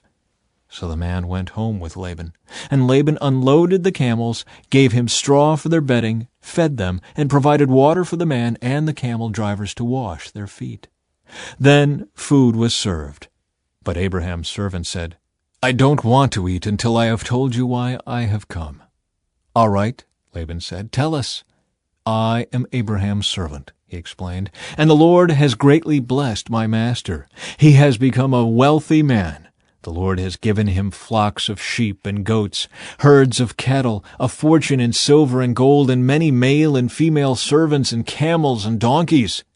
When Sarah, my master's wife, was very old, she gave birth to my master's son, and my master has given him everything he owns. And my master made me take an oath. He said, 'Do not allow my son to marry one of these local Canaanite women. Go instead to my father's house, to my relatives, and find a wife there for my son.'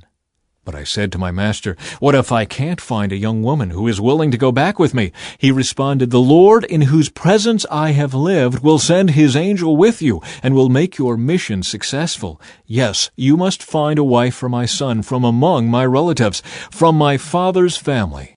Then you will have fulfilled your obligation. But if you go to my relatives and they refuse to let her go with you, you will be free from my oath.' So today, when I came to the spring, I prayed this prayer, 'O Lord, God of my master Abraham, please give me success on this mission. See, I am standing here beside the spring. This is my request. When a young woman comes to draw water, I will say to her, "Please give me a little drink of water from your jug." If she says, "Yes, have a drink," and I will draw water for your camels too, let her be the one you have selected to be the wife of my master's son." Before I had finished praying in my heart, I saw Rebekah coming out with her water jug on her shoulder. She went down to the spring and drew water. So I said to her, "Please give me a drink."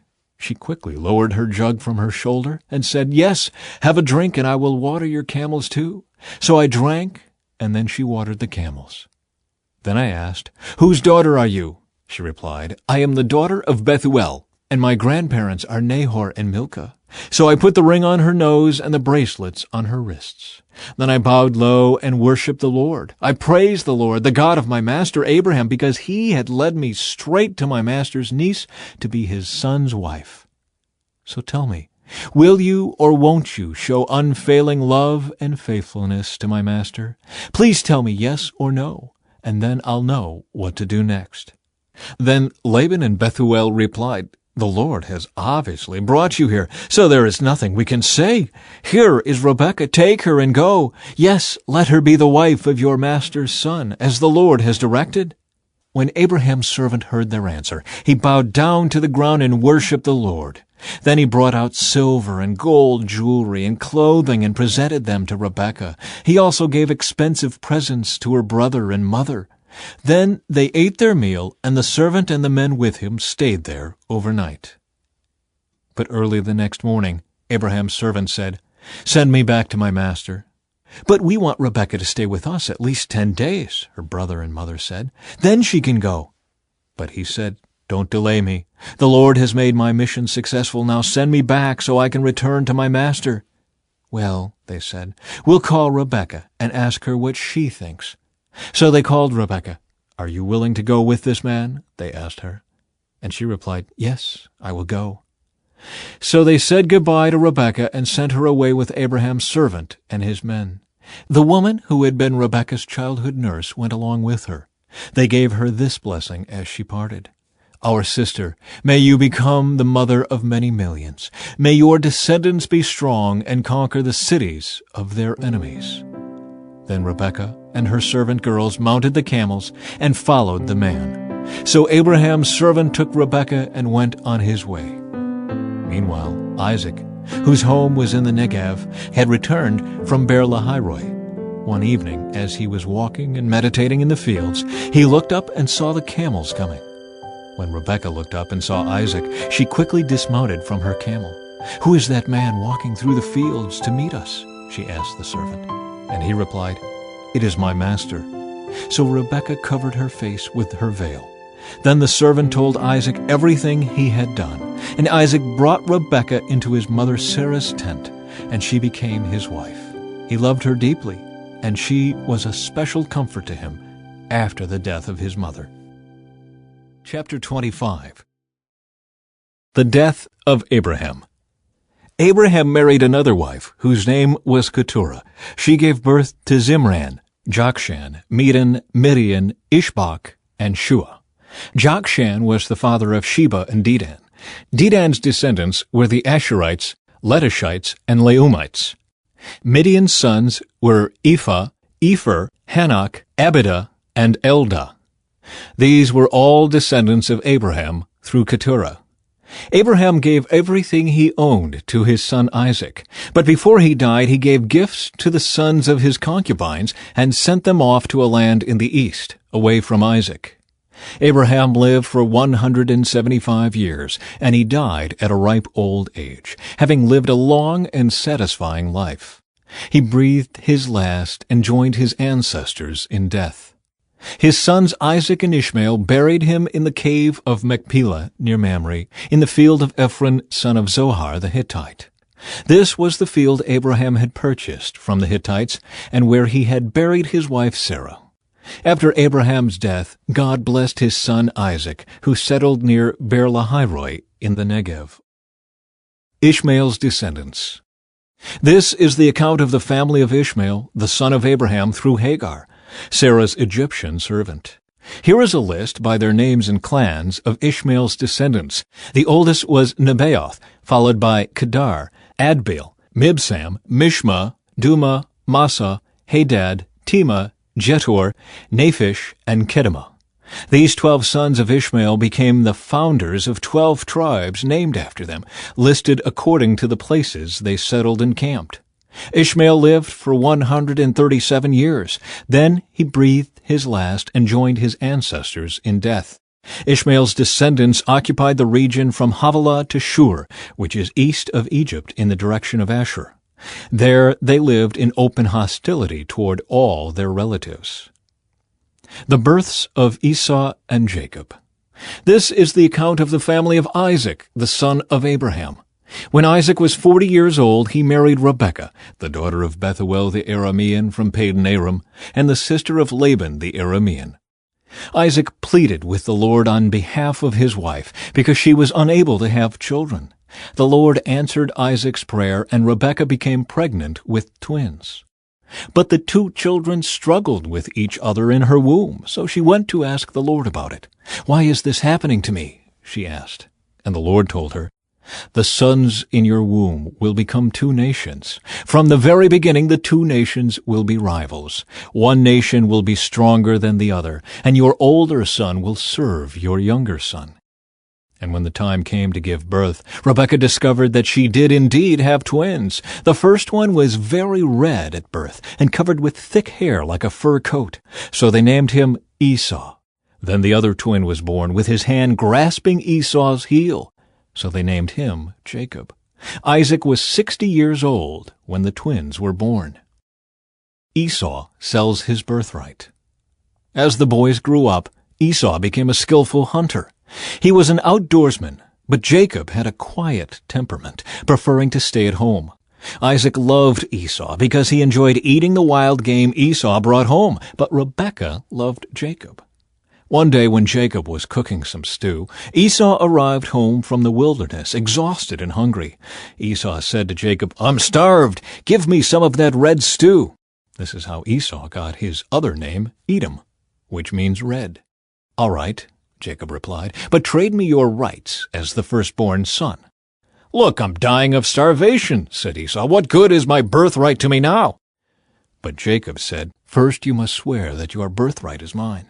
So Esau swore an oath, thereby selling all his rights as the firstborn to his brother Jacob.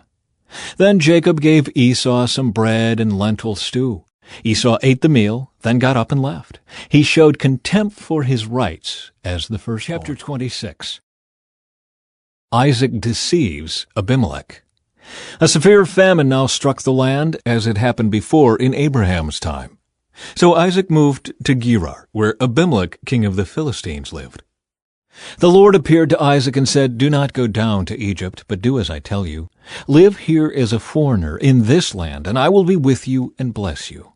I hereby confirm that I will give all these lands to you and your descendants, just as I solemnly promised Abraham your father. I will cause your descendants to become as numerous as the stars of the sky, and I will give them all these lands. And through your descendants all the nations of the earth will be blessed. I will do this because Abraham listened to me and obeyed all my requirements, commands, decrees, and instructions." So Isaac stayed in Gerar. When the men who lived there asked Isaac about his wife, Rebekah, he said, "She is my sister." He was afraid to say, "She is my wife." He thought, "They will kill me to get her, because she is so beautiful." But some time later, Abimelech, king of the Philistines, looked out his window and saw Isaac caressing Rebekah. Immediately, Abimelech called for Isaac and exclaimed, "She is obviously your wife. Why did you say, 'She is my sister'?"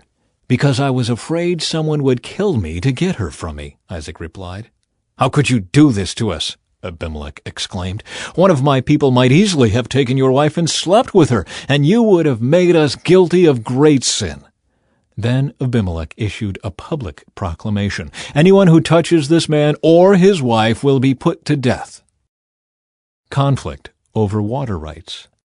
When Isaac planted his crops that year, he harvested 100 times more grain than he planted, for the Lord blessed him. He became a very rich man, and his wealth continued to grow. He acquired so many flocks of sheep and goats, herds of cattle and servants, that the Philistines became jealous of him. So the Philistines filled up all of Isaac's wells with dirt. These were the wells that had been dug by the servants of his father Abraham. Finally, Abimelech ordered Isaac to leave the country. "Go somewhere else," he said, "for you have become too powerful for us." So Isaac moved away to the Gerar Valley, where he set up their tents and settled down. He reopened the wells his father had dug, which the Philistines had filled in after Abraham's death. Isaac also restored the names Abraham had given them. Isaac's servants also dug in the Gerar Valley and discovered a well of fresh water. But then the shepherds from Gerar came and claimed the spring. "This is our water," they said, and they argued over it with Isaac's herdsmen. So Isaac named the well Esek, which means argument. Isaac's men then dug another well, but again there was a dispute over it, so Isaac named it Sitnah, which means hostility. Abandoning that one, Isaac moved on and dug another well. This time there was no dispute over it, so Isaac named the place Rehoboth, which means open space. For he said, "At last the Lord has created enough space for us to prosper in this land." From there Isaac moved to Beersheba, where the Lord appeared to him on the night of his arrival. "I am the God of your father Abraham," he said. "Do not be afraid, for I am with you and will bless you. I will multiply your descendants, and they will become a great nation. I will do this because of my promise to Abraham, my servant." Then Isaac built an altar there and worshipped the Lord. He set up his camp at that place, and his servants dug another well. Isaac's covenant with Abimelech. One day King Abimelech came from Gerar with his adviser, Ahuzeth, and also Pekah, his army commander. "Why have you come here?" Isaac asked. "You obviously hate me since you kicked me off your land." They replied, "We can plainly see that the Lord is with you. So we want to enter into a sworn treaty with you. Let's make a covenant. Swear that you will not harm us, just as we have never troubled you. We have always treated you well, and we sent you away from us in peace. And now look how the Lord has blessed you." So Isaac prepared a covenant feast to celebrate the treaty, and they ate and drank together. Early the next morning, they each took a solemn oath not to interfere with each other. Then Isaac sent them home again, and they left him in peace. That very day Isaac's servants came and told him about a new well they had dug. "We've found water," they exclaimed. So Isaac named the well Shibah, which means oath. And to this day the town that grew up there is called Beersheba, which means well of the oath. At the age of 40, Esau married 2 Hittite wives, Judith, the daughter of Beri, and Basemath, the daughter of Elon. But Esau's wives made life miserable for Isaac and Rebekah. Chapter 27. Jacob steals Esau's blessing. One day when Isaac was old and turning blind, he called for Esau his older son and said, "My son." "Yes, father," Esau replied. "I am an old man now," Isaac said, "and I don't know when I may die. Take your bow and a quiver full of arrows, and go out into the open country to hunt some wild game for me. Prepare my favorite dish and bring it here for me to eat. Then I will pronounce the blessing that belongs to you, my firstborn son, before I die." But Rebekah overheard what Isaac had said to his son Esau. So when Esau left to hunt for the wild game, she said to her son Jacob, "Listen, I overheard your father say to Esau, 'Bring me some wild game and prepare me a delicious meal. Then I will bless you in the Lord's presence before I die. Now, my son, listen to me. Do exactly as I tell you. Go out to the flocks and bring me 2 fine young goats. I'll use them to prepare your father's favorite dish. Then take the food to your father so he can eat it and bless you before he dies.'" "But look," Jacob replied to Rebekah, "my brother Esau is a hairy man, and my skin is smooth. What if my father touches me? He'll see that I'm trying to trick him, and then he'll curse me instead of blessing me." But his mother replied, "Then let the curse fall on me, my son. Just do what I tell you. Go out and get the goats for me." So Jacob went out and got the young goats for his mother. Rebekah took them and prepared a delicious meal, just the way Isaac liked it. Then she took Esau's favorite clothes, which were there in the house, and gave them to her younger son Jacob.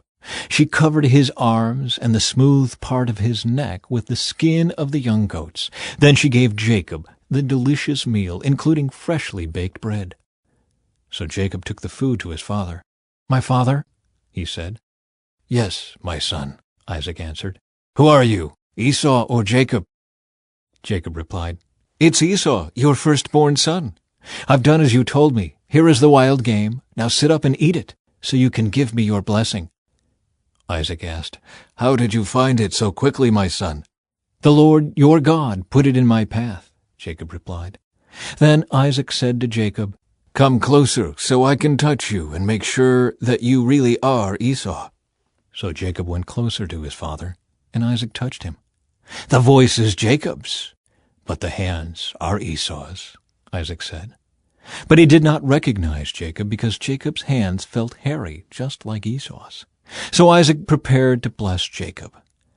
"But are you really my son Esau?" he asked. "Yes, I am," Jacob replied.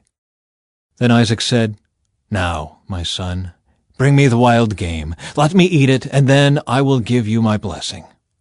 So Jacob took the food to his father, and Isaac ate it. He also drank the wine that Jacob served him. Then Isaac said to Jacob, "Please come a little closer and kiss me, my son." So Jacob went over and kissed him. And when Isaac caught the smell of his clothes, he was finally convinced, and he blessed his son.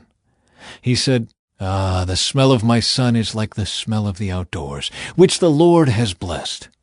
From the dew of heaven and the richness of the earth, may God always give you abundant harvests of grain and bountiful new wine. May many nations become your servants, and may they bow down to you. May you be the master over your brothers, and may your mother's sons bow down to you. All who curse you will be cursed, and all who bless you will be blessed." As soon as Isaac had finished blessing Jacob, and almost before Jacob had left his father, Esau returned from his hunt. Esau prepared a delicious meal and brought it to his father. Then he said, "Sit up, my father, and eat my wild game, so you can give me your blessing." But Isaac asked him, "Who are you?" Esau replied, "It's your son, your firstborn son, Esau." Isaac began to tremble uncontrollably and said, "Then who just served me wild game? I have already eaten it, and I blessed him just before you came, and yes, that blessing must stand." When Esau heard his father's words, he let out a loud and bitter cry. "Oh, my father, what about me? Bless me too," he begged. But Isaac said, "Your brother was here, and he tricked me. He has taken away your blessing." Esau exclaimed, "No wonder his name is Jacob, for now he has cheated me twice. First he took my rights as the firstborn, and now he has stolen my blessing. Oh, haven't you saved even one blessing for me?" Isaac said to Esau, "I have made Jacob your master, and have declared that all his brothers will be his servants. I have guaranteed him an abundance of grain and wine, what is left for me to give you, my son." Esau pleaded, "But do you have only one blessing? Oh, my father, bless me too." Then Esau broke down and wept. Finally, his father Isaac said to him, "You will live away from the richness of the earth, and away from the dew of the heaven above. You will live by your sword, and you will serve your brother. But when you decide to break free, you will shake his yoke from your neck." Jacob flees to Padan-aram. From that time on, Esau hated Jacob because their father had given Jacob the blessing. And Esau began to scheme, "I will soon be mourning my father's death. Then I will kill my brother Jacob." But Rebekah heard about Esau's plans, so she sent for Jacob and told him, "Listen, Esau is consoling himself by plotting to kill you. So listen carefully, my son. Get ready and flee to my brother Laban in Haran. Stay there with him until your brother cools off. When he calms down and forgets what you have done to him, I will send for you to come back. Why should I lose both of you in one day?" Then Rebekah said to Isaac, "I'm sick and tired of these local Hittite women. I would rather die than see Jacob marry one of them." 28. So Isaac called for Jacob, blessed him, and said, "You must not marry any of these Canaanite women. Instead, go at once to Padan-aram, to the house of your grandfather Bethuel, and marry one of your uncle Laban's daughters. May God Almighty bless you and give you many children, and may your descendants multiply and become many nations. May God pass on to you and your descendants the blessings he promised to Abraham. May you own this land where you are now living as a foreigner, for God gave this land to Abraham."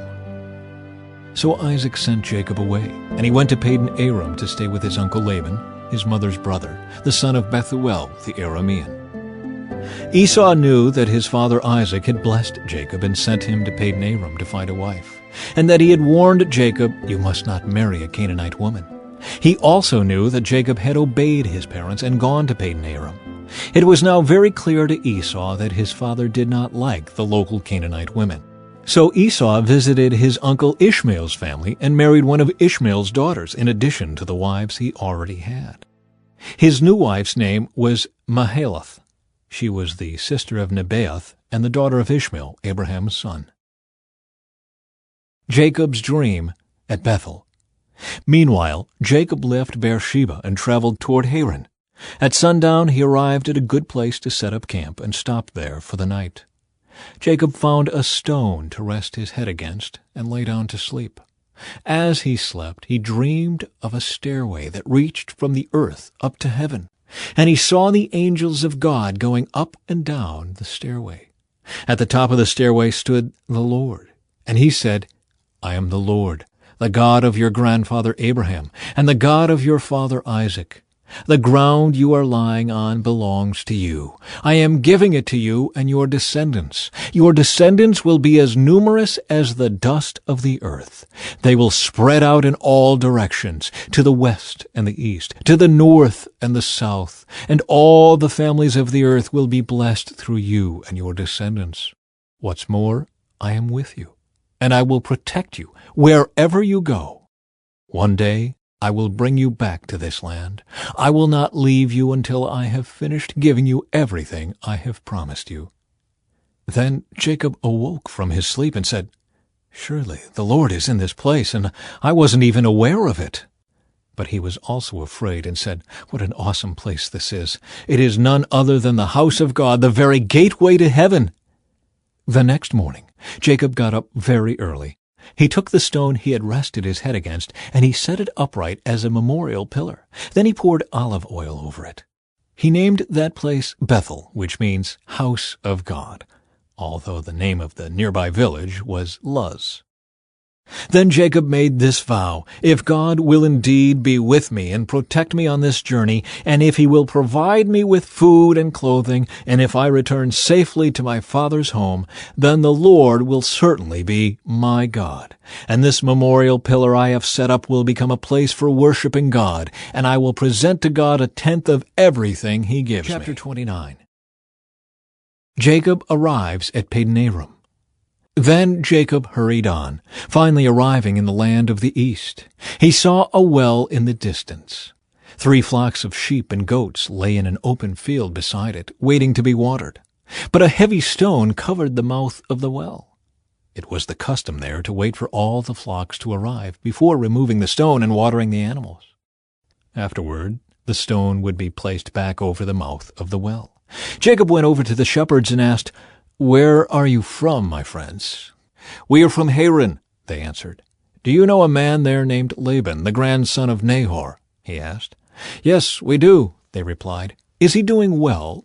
Jacob asked. "Yes, he's well," they answered. "Look, here comes his daughter Rachel with the flock now." Jacob said, "Look, it's still broad daylight, too early to round up the animals. Why don't you water the sheep and goats so they can get back out to pasture?" "We can't water the animals until all the flocks have arrived," they replied. "Then the shepherds move the stone from the mouth of the well, and we water all the sheep and goats." Jacob was still talking with them when Rachel arrived with her father's flock, for she was a shepherd. And because Rachel was his cousin, the daughter of Laban, his mother's brother, and because the sheep and goats belonged to his uncle Laban, Jacob went over to the well and moved the stone from its mouth, and watered his uncle's flock.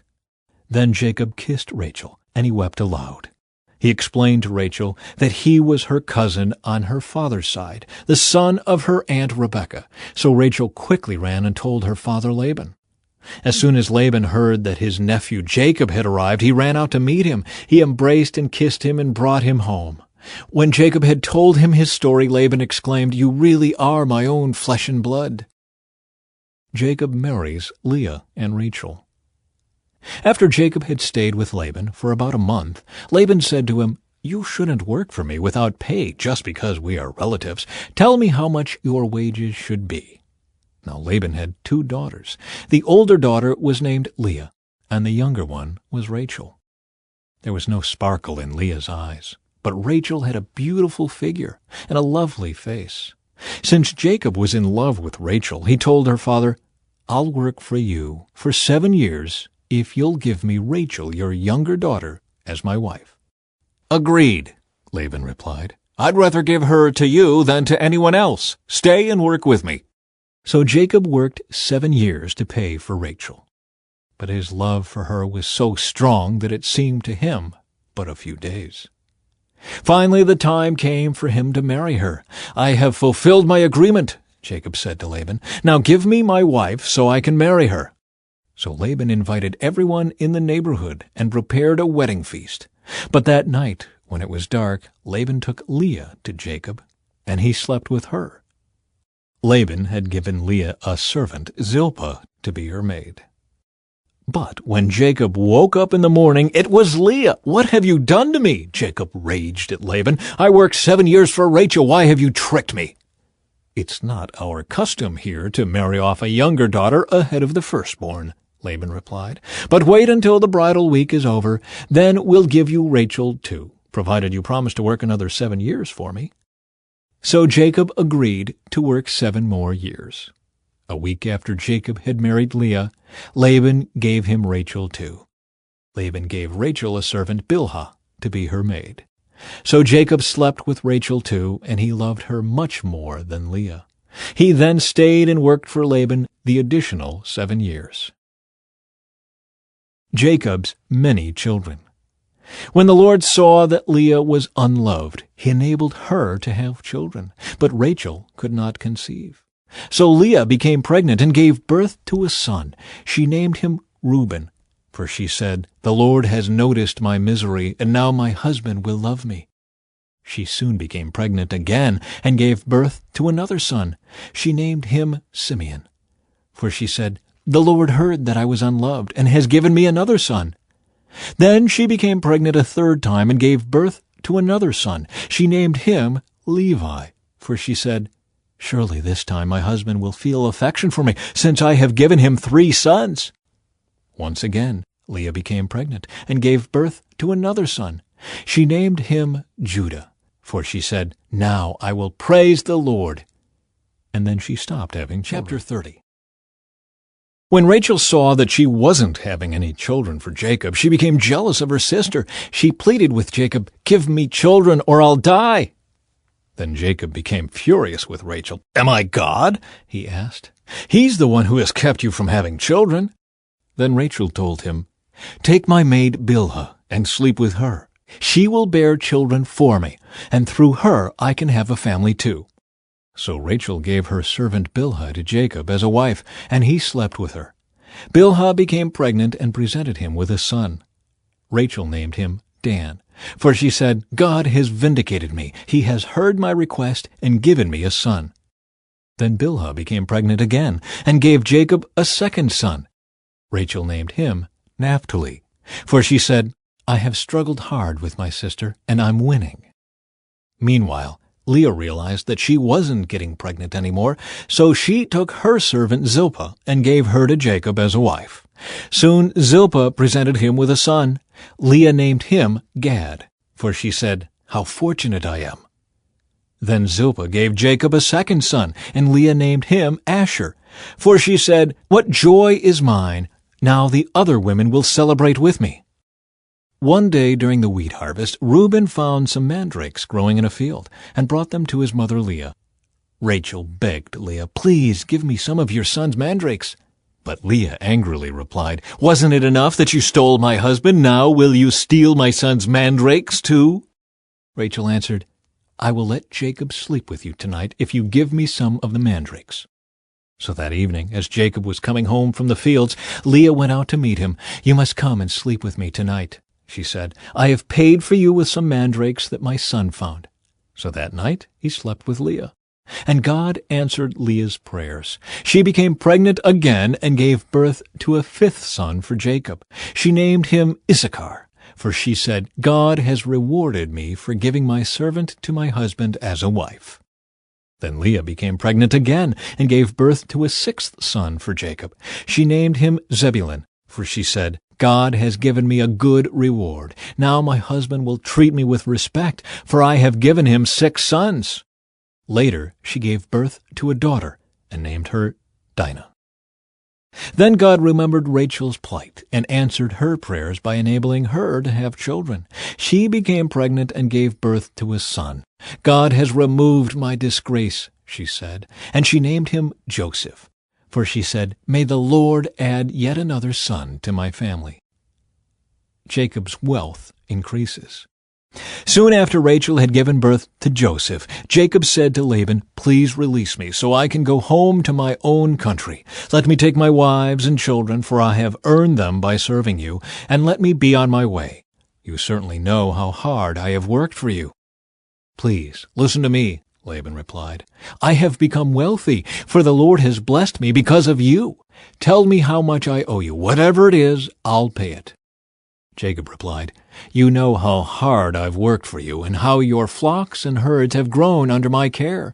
You had little indeed before I came, but your wealth has increased enormously. The Lord has blessed you through everything I've done. But now, what about me? When can I start providing for my own family?" "What wages do you want?" Laban asked again. Jacob replied, Don't give me anything. Just do this one thing, and I'll continue to tend and watch over your flocks. Let me inspect your flocks today and remove all the sheep and goats that are speckled or spotted, along with all the black sheep. Give these to me as my wages. In the future, when you check on the animals you have given me as my wages, you'll see that I have been honest. If you find in my flock any goats without speckles or spots, or any sheep that are not black, you will know that I have stolen them from you." "All right," Laban replied. "It will be as you say." But that very day Laban went out and removed the male goats that were streaked and spotted, all the female goats that were speckled and spotted or had white patches, and all the black sheep. He placed them in the care of his own sons, who took them a 3 days' journey from where Jacob was. Meanwhile, Jacob stayed and cared for the rest of Laban's flock. Then Jacob took some fresh branches from poplar, almond, and plane trees and peeled off strips of bark, making white streaks on them. Then he placed these peeled branches in the watering troughs where the flocks came to drink, for that was where they mated. And when they mated in front of the white-streaked branches, they gave birth to young that were streaked, speckled, and spotted. Jacob separated those lambs from Laban's flock, and at mating time he turned the flock to face Laban's animals that were streaked or black. This is how he built his own flock instead of increasing Laban's. Whenever the stronger females were ready to mate, Jacob would place the peeled branches in the watering troughs in front of them. Then they would mate in front of the branches. But he didn't do this with the weaker ones, so the weaker lambs belonged to Laban and the stronger ones were Jacob's. As a result, Jacob became very wealthy, with large flocks of sheep and goats, male and female servants, and many camels and donkeys. Chapter 31. Jacob flees from Laban. But Jacob soon learned that Laban's sons were grumbling about him. "Jacob has robbed our father of everything," they said. "He has gained all his wealth at our father's expense." And Jacob began to notice a change in Laban's attitude toward him. Then the Lord said to Jacob, "Return to the land of your father and grandfather, and to your relatives there, and I will be with you." So Jacob called Rachel and Leah out to the field, where he was watching his flock. He said to them, "I have noticed that your father's attitude toward me has changed, but the God of my father has been with me. You know how hard I have worked for your father, but he has cheated me, changing my wages 10 times. But God has not allowed him to do me any harm. For if he said, 'The speckled animals will be your wages,' the whole flock began to produce speckled young. And when he changed his mind and said, 'The striped animals will be your wages,' then the whole flock produced striped young. In this way God has taken your father's animals and given them to me." One time during the mating season I had a dream and saw that the male goats mating with the females were streaked, speckled, and spotted. Then in my dream the angel of God said to me, "Jacob," and I replied, "Yes, here I am." The angel said, "Look up, and you will see that only the streaked, speckled, and spotted males are mating with the females of your flock. For I have seen how Laban has treated you. I am the God who appeared to you at Bethel, the place where you anointed the pillar of stone and made your vow to me. Now get ready and leave this country and return to the land of your birth." Rachel and Leah responded, "That's fine with us. We won't inherit any of our father's wealth anyway. He has reduced our rights to those of foreign women, and after he sold us, he wasted the money you paid him for us.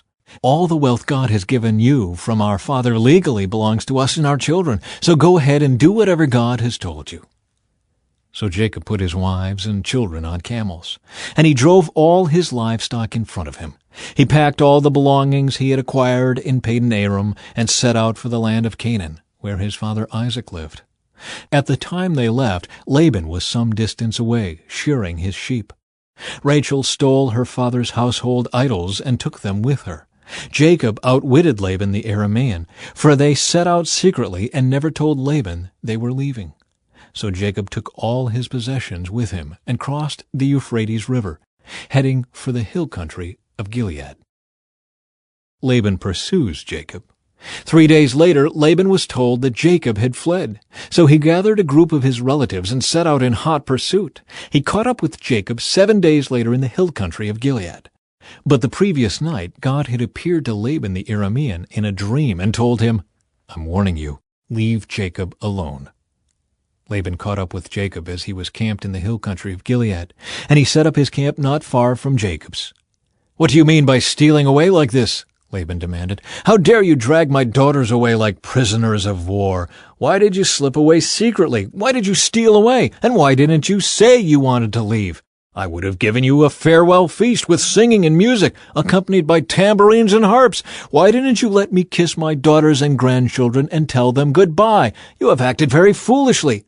I could destroy you, but the God of your father appeared to me last night and warned me, 'Leave Jacob alone.' I can understand your feeling that you must go, and your intense longing for your father's home, but why have you stolen my gods?" "I rushed away because I was afraid," Jacob answered. "I thought you would take your daughters from me by force. But as for your gods, see if you can find them, and let the person who has taken them die.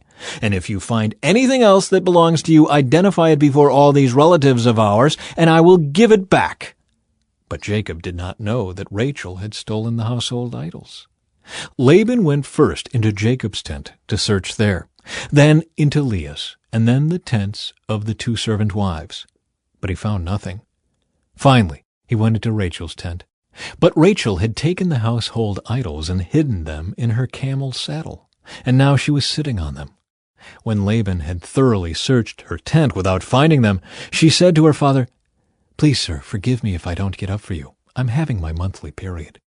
So Laban continued his search, but he could not find the household idols. Then Jacob became very angry, and he challenged Laban. "What's my crime?" he demanded. "What have I done wrong to make you chase after me as though I were a criminal?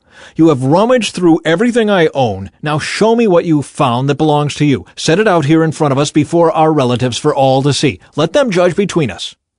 For 20 years I have been with you, caring for your flocks. In all that time your sheep and goats never miscarried. In all those years I never used a single ram of yours for food. If any were attacked and killed by wild animals, I never showed you the carcass and asked you to reduce the count of your flock. No, I took the loss myself. You made me pay for every stolen animal, whether it was taken in broad daylight or in the dark of night. I worked for you through the scorching heat of the day and through cold and sleepless nights. Yes, for 20 years I slaved in your house. I worked for 14 years earning your 2 daughters, and then 6 more years for your flock. And you changed my wages 10 times. In fact, if the God of my father had not been on my side, the God of Abraham and the fearsome God of Isaac, you would have sent me away empty-handed. But God has seen your abuse and my hard work. That is why he appeared to you last night and rebuked you." Jacob's treaty with Laban. Then Laban replied to Jacob, "These women are my daughters, these children are my grandchildren, and these flocks are my flocks. In fact, everything you see is mine. But what can I do now about my daughters and their children? So come, let's make a covenant, you and I, and it will be a witness to our commitment." So Jacob took a stone and set it up as a monument. Then he told his family members, "Gather some stones." So they gathered stones and piled them in a heap. Then Jacob and Laban sat down beside the pile of stones to eat a covenant meal. To commemorate the event, Laban called the place Jegar-Sahadutha, which means witness pile in Aramaic, and Jacob called it Galid, which means witness pile in Hebrew. Then Laban declared, "This pile of stones will stand as a witness to remind us of the covenant we have made today." This explains why it was called Galid, witness pile. But it was also called Mitzpah, which means watchtower. For Laban said, "May the Lord keep watch between us to make sure that we keep this covenant when we are out of each other's sight. If you mistreat my daughters, or if you marry other wives, God will see it even if no one else does. He is a witness to this covenant between us. See this pile of stones," Laban continued, "and see this monument I have set between us. They stand between us as witnesses of our vows.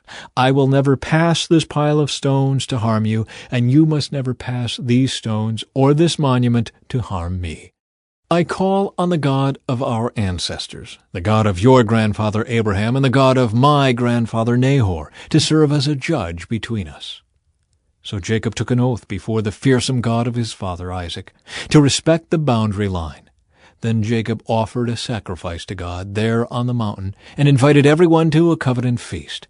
After they had eaten, they spent the night on the mountain. Laban got up early the next morning, and he kissed his grandchildren and his daughters and blessed them. Then he left and returned home. Chapter 32. As Jacob started on his way again, angels of God came to meet him. When Jacob saw them, he exclaimed, "This is God's camp!" So he named the place Mahanaim. Jacob sends gifts to Esau. Then Jacob sent messengers ahead to his brother Esau, who was living in the region of Seir in the land of Edom. He told them, "Give this message to my master Esau. Humble greetings from your servant Jacob. Until now I have been living with Uncle Laban, and now I own cattle, donkeys, flocks of sheep and goats, and many servants, both men and women. I have sent these messengers to inform my lord of my coming, hoping that you will be friendly to me." After delivering the message, the messengers returned to Jacob and reported, "We met your brother Esau, and he is already on his way to meet you, with an army of 400 men. Jacob was terrified at the news. He divided his household, along with the flocks and herds and camels, into two groups. He thought, if Esau meets one group and attacks it, perhaps the other group can escape. Then Jacob prayed, "O God of my grandfather Abraham and God of my father Isaac, O Lord, you told me, 'Return to your own land and to your relatives,' and you promised me, 'I will treat you kindly.' I am not worthy of all the unfailing love and faithfulness you have shown to me, your servant. When I left home and crossed the Jordan River, I owned nothing except a walking stick. Now my household fills 2 large camps. O Lord, please rescue me from the hand of my brother Esau. I am afraid that he is coming to attack me, along with my wives and children. But you promised me, 'I will surely treat you kindly, and I will multiply your descendants until they become as numerous as the sands along the seashore, too many to count.'" Jacob stayed where he was for the night. Then he selected these gifts from his possessions to present to his brother Esau: 200 female goats, 20 male goats, 200 ewes, 20 rams, 30 female camels with their young, 40 cows, 10 bulls, 20 female donkeys, and 10 male donkeys. He divided these animals into herds and assigned each to different servants. Then he told his servants, "Go ahead of me with the animals, but keep some distance between the herds." He gave these instructions to the men leading the first group: "When my brother Esau meets you, he will ask, 'Whose servants are you? Where are you going? Who owns these animals?' You must reply, 'They belong to your servant Jacob, but they are a gift for his master Esau. Look, he is coming right behind us.'" Jacob gave the same instructions to the second and third herdsmen, and to all who followed behind the herds. "You must say the same thing to Esau when you meet him. And be sure to say, 'Look, your servant Jacob is right behind us.'" Jacob thought, "I will try to appease him by sending gifts ahead of me. When I see him in person, perhaps he will be friendly to me." So the gifts were sent on ahead, while Jacob himself spent that night in the camp. Jacob wrestles with God. During the night, Jacob got up and took his 2 wives, his 2 servant wives, and his 11 sons, and crossed the Jabbok River with them. After taking them to the other side, he sent over all his possessions. This left Jacob all alone in the camp, and a man came and wrestled with him until the dawn began to break. When the man saw that he would not win the match, he touched Jacob's hip and wrenched it out of its socket. Then the man said, "Let me go, for the dawn is breaking." But Jacob said, "I will not let you go unless you bless me." "What is your name?" the man asked. He replied, "Jacob." "Your name will no longer be Jacob," the man told him. "From now on you will be called Israel, because you have fought with God and with men and have won." "Please tell me your name," Jacob said. "Why do you want to know my name?" the man replied. Then he blessed Jacob there. Jacob named the place Peniel, which means face of God, for he said, "I have seen God face to face, yet my life has been spared." The sun was rising as Jacob left Peniel, and he was limping because of the injury to his hip.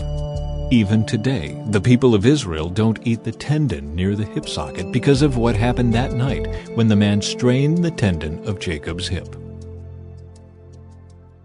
Chapter 33. Jacob and Esau make peace. Then Jacob looked up and saw Esau coming with his 400 men. So he divided the children among Leah, Rachel, and his 2 servant wives. He put the servant wives and their children at the front, Leah and her children next, and Rachel and Joseph last. Then Jacob went on ahead. As he approached his brother, he bowed to the ground 7 times before him. Then Esau ran to meet him and embraced him, threw his arms around his neck and kissed him, and they both wept. Then Esau looked at the women and children and asked, "Who are these people with you?" "These are the children God has graciously given to me, your servant," Jacob replied. Then the servant wives came forward with their children and bowed before him. Next came Leah with her children, and they bowed before him. Finally Joseph and Rachel came forward and bowed before him. "And what were all the flocks and herds I met as I came?" Esau asked. Jacob replied, "They are a gift, my lord, to ensure your friendship." "My brother, I have plenty," Esau answered. "Keep what you have for yourself."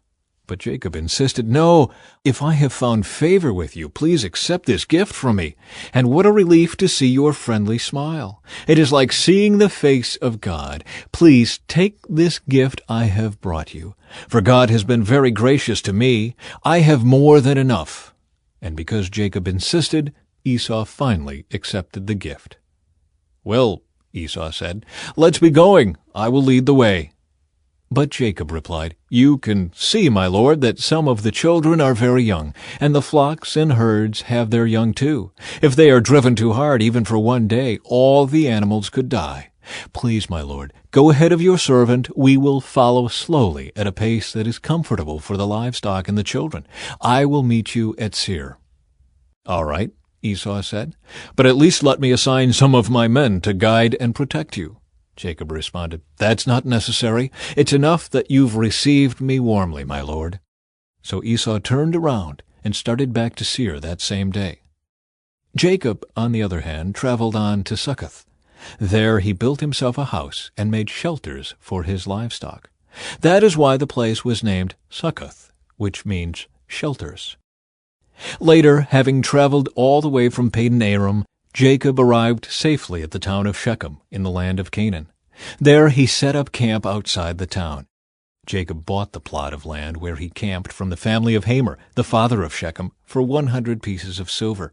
And there he built an altar and named it El Elohe Israel. Chapter 34. Revenge against Shechem.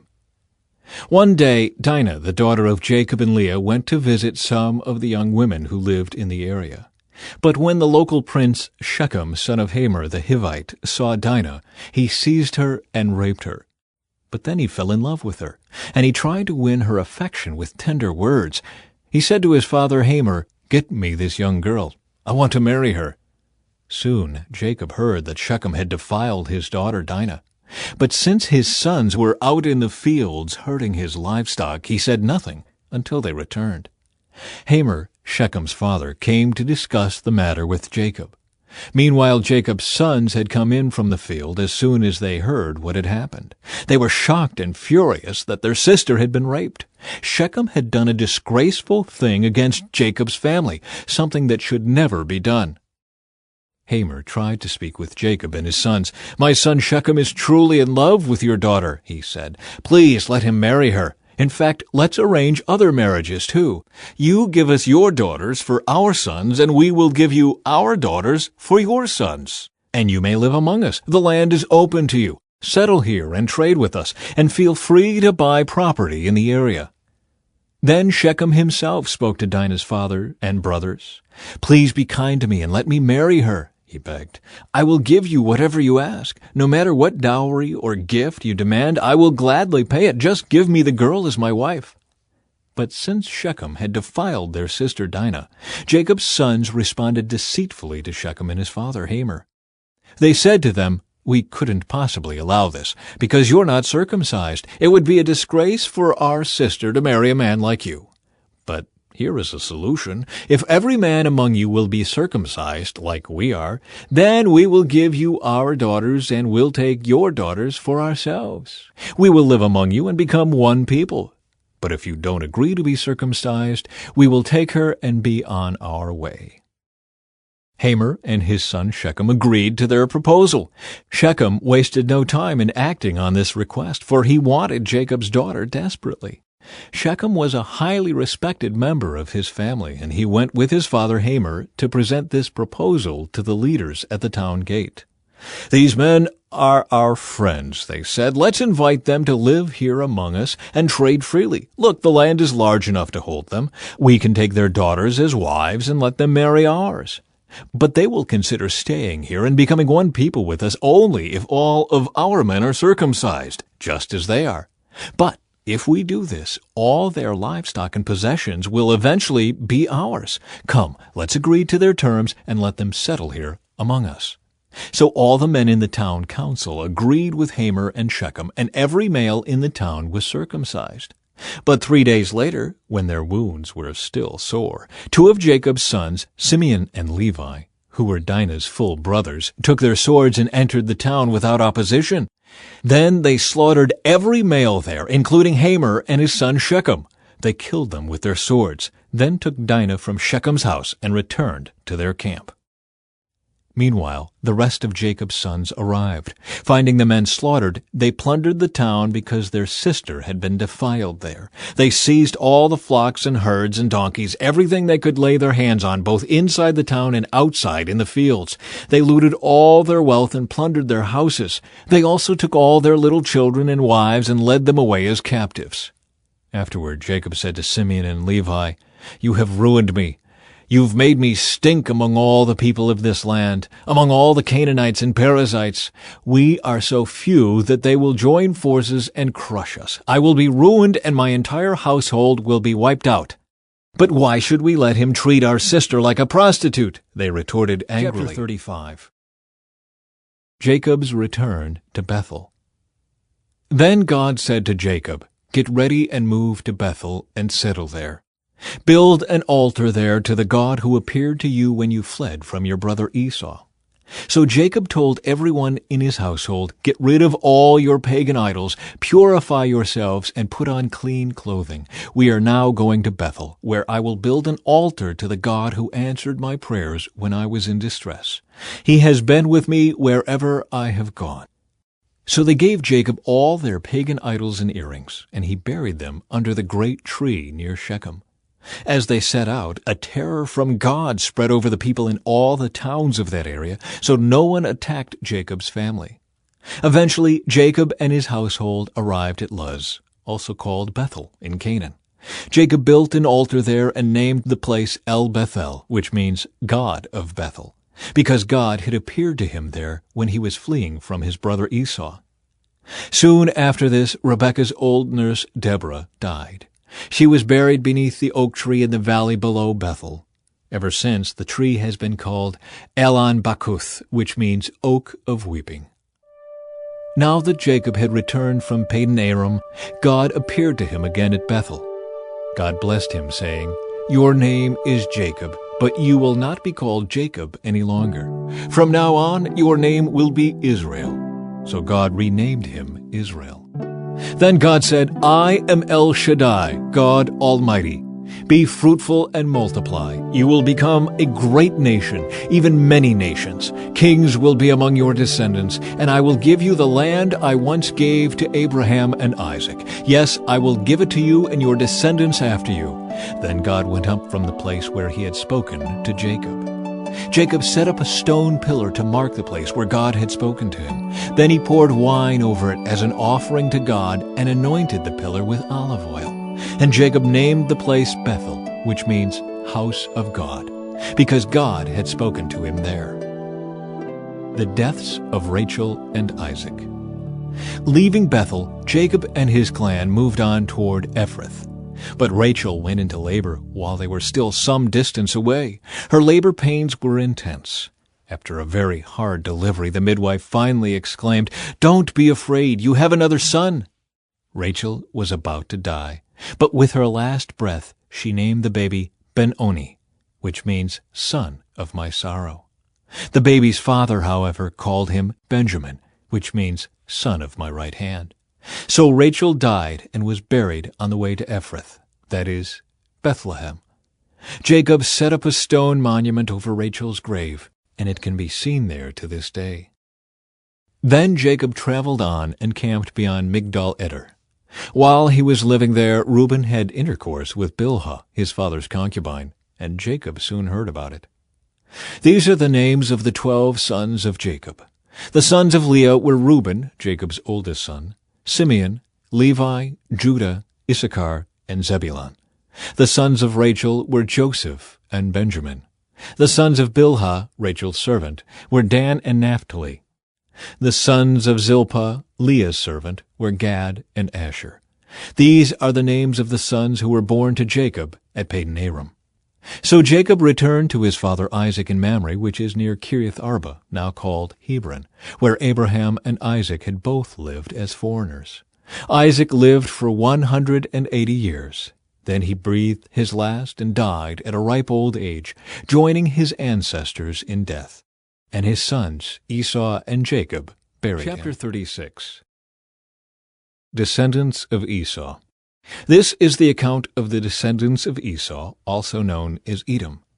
Esau married 2 young women from Canaan, Adah the daughter of Elon the Hittite, and Oholibamah the daughter of Anah and granddaughter of Zibeon the Hivite. He also married his cousin Basemath, who was the daughter of Ishmael and the sister of Nebaioth. Adah gave birth to a son named Eliphaz for Esau. Basemath gave birth to a son named Reuel. Oholibamah gave birth to sons named Jeush, Jalem, and Korah. All these sons were born to Esau in the land of Canaan.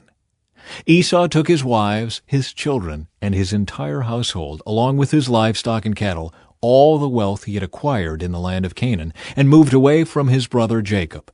There was not enough land to support them both because of all the livestock and possessions they had acquired. So Esau, also known as Edom, settled in the hill country of Seir. This is the account of Esau's descendants, the Edomites, who lived in the hill country of Seir. These are the names of Esau's sons: Eliphaz, the son of Esau's wife Adah, and Reuel, the son of Esau's wife Basemath. The descendants of Eliphaz were Teman, Omar, Zepho, Gatam, and Kenaz. Timnah, the concubine of Esau's son Eliphaz, gave birth to a son named Amalek. These are the descendants of Esau's wife Adah. The descendants of Reuel were Nahath, Zerah, Shammah, and Mizah. These are the descendants of Esau's wife Basemath. Esau also had sons through Oholibamah, the daughter of Anah and granddaughter of Zibeon. Their names were Jeush, Jalem, and Korah. These are the descendants of Esau who became the leaders of various clans. The descendants of Esau's oldest son, Eliphaz, became the leaders of the clans of Teman, Omar, Zepho, Kenaz, Korah, Gatam, and Amalek.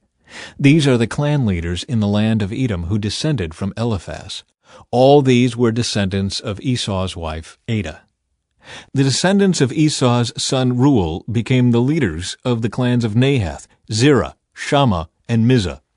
These are the clan leaders in the land of Edom who descended from Reuel. All these were descendants of Esau's wife, Basemath. The descendants of Esau and his wife Oholibamah became the leaders of the clans of Jeush, Jalem, and Korah. These are the clan leaders who descended from Esau's wife Oholibamah, the daughter of Anah. These are the clans descended from Esau, also known as Edom, identified by their clan leaders.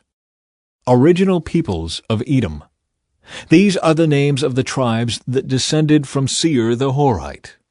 They lived in the land of Edom: Lotan, Shobal, Zibeon, Anah, Dishan, Ezer, and Dishan. These were the Horite clan leaders, the descendants of Seir, who lived in the land of Edom. The descendants of Lotan were Hori and Heman. Lotan also had a sister named Timnah. The descendants of Shobal were Alvan, Manahath, Ebal, Shepho, and Onem. The descendants of Zibeon were Ea and Anah. This is the Anah who discovered the hot springs in the wilderness while he was grazing his father's donkeys. The descendants of Anah were his son Dishon and his daughter Aholibamah. The descendants of Dishon were Hemdan, Eshban, Ithran, and Kiran. The descendants of Ezer were Bilhan, Zavan, and Achan. The descendants of Dishon were Uz and Aaron. So these were the leaders of the Horite clans: Lotan, Shobal, Zibeon, Anah, Dishon, Ezer, and Dishan. The Horite clans are named after their clan leaders who lived in the land of Seir. Rulers of Edom. These are the kings who ruled in the land of Edom before any king ruled over the Israelites. Bela, son of Beor, who ruled in Edom from the city of Dinhabah.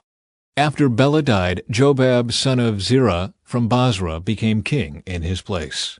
After Jobab died, Husham from the land of the Temanites became king in his place. After Husham died, Hadad, son of Bedad, became king in his place and ruled from the city of Avith. He was the one who defeated the Midianites in the land of Moab. After Hadad died, Samlah from the city of Masrekah became king in his place. After Samlah died, Shaul from the city of Rehoboth on the river became king in his place. After Shaul died, Baal-Hanan, son of Akbor, became king in his place. After Baal-Hanan, son of Akbor, died, Hadad became king in his place and ruled from the city of Boah. Hadad's wife was Mehetabel, the daughter of Matred and granddaughter of Mezahab. These are the names of the leaders of the clans descended from Esau, who lived in the places named for them: Timnah, Alva, Jetheth, Aholibamah, Elah, Pinon, Kenaz, Teman, Mibzar, Magdil, and Iram. These are the leaders of the clans of Edom, listed according to their settlements in the land they occupied.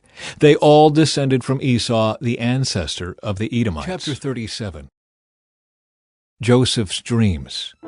So Jacob settled again in the land of Canaan, where his father had lived as a foreigner.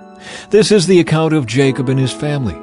When Joseph was 17 years old, he often tended his father's flocks. He worked for his half-brothers, the sons of his father's wives, Bilhah and Zilpah. But Joseph reported to his father some of the bad things his brothers were doing. Jacob loved Joseph more than any of his other children, because Joseph had been born to him in his old age.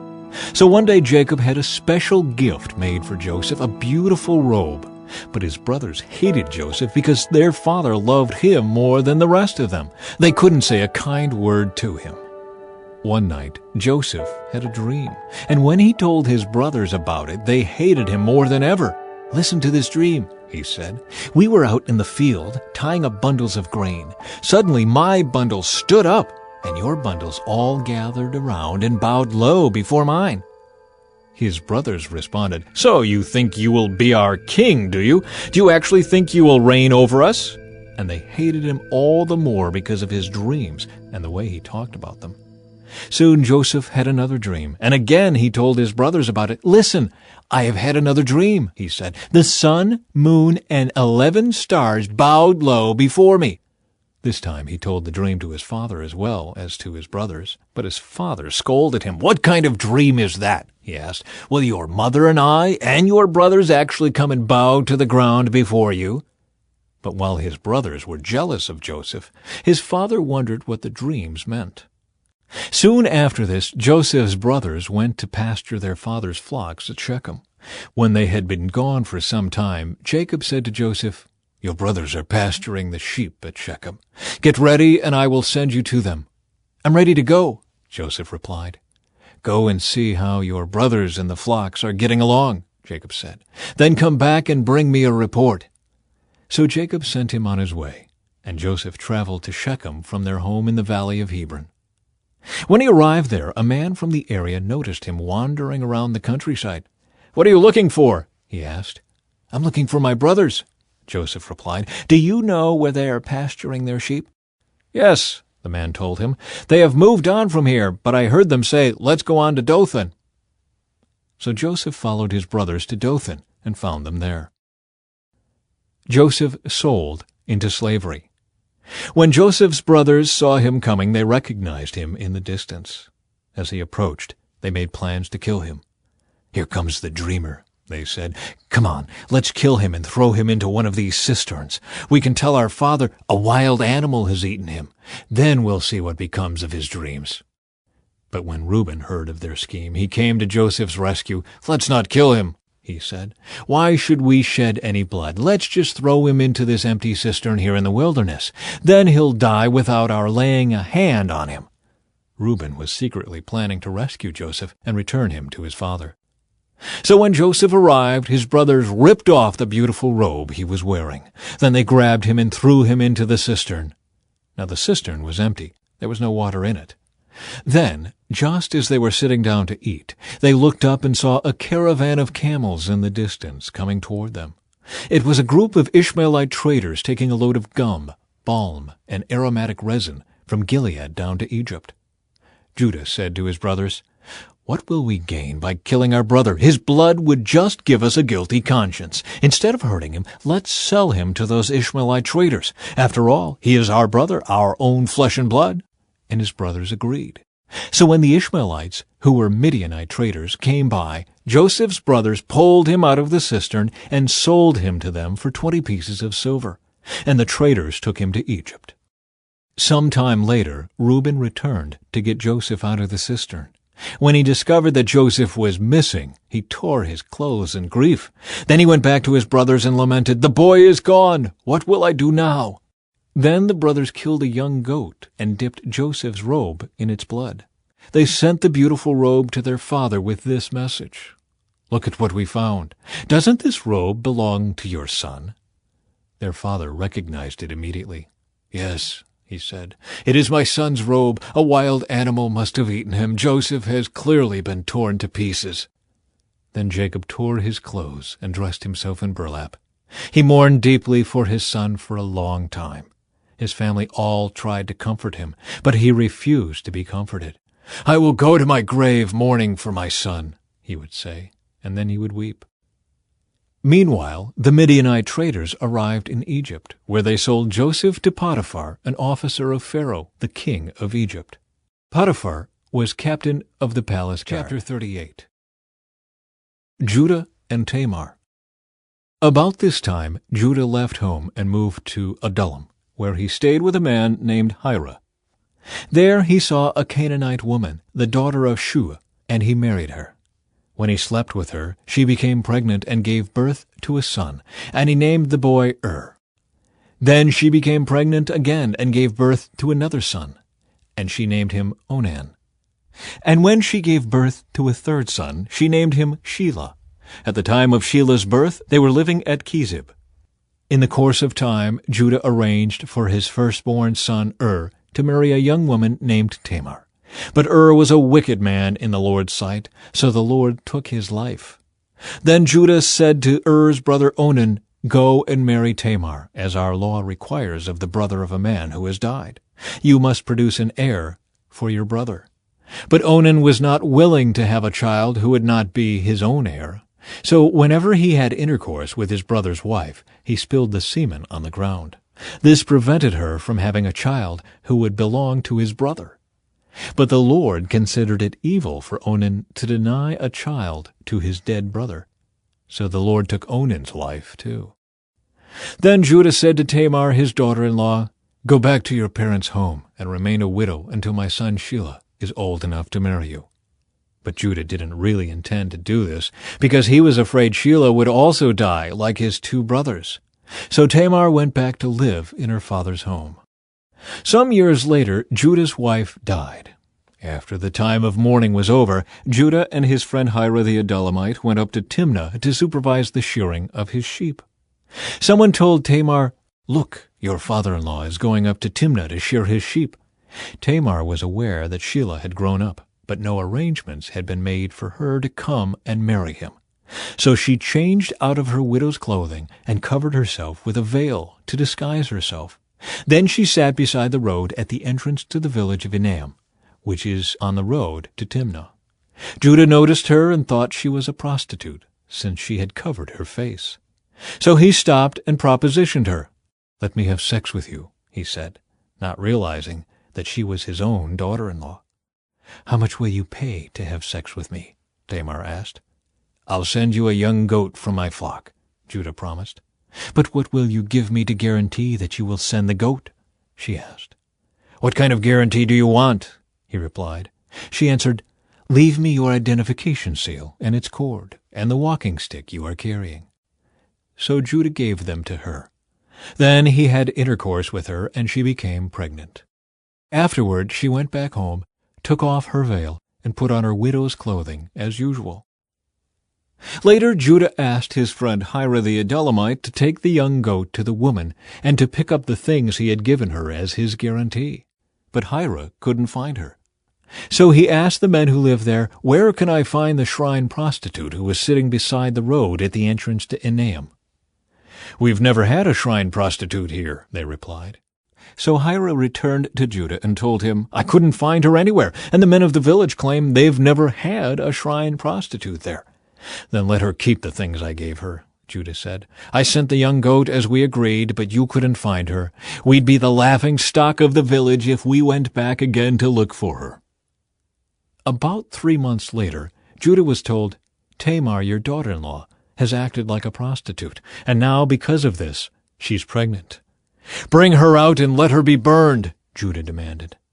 But as they were taking her out to kill her, she sent this message to her father-in-law: "The man who owns these things made me pregnant.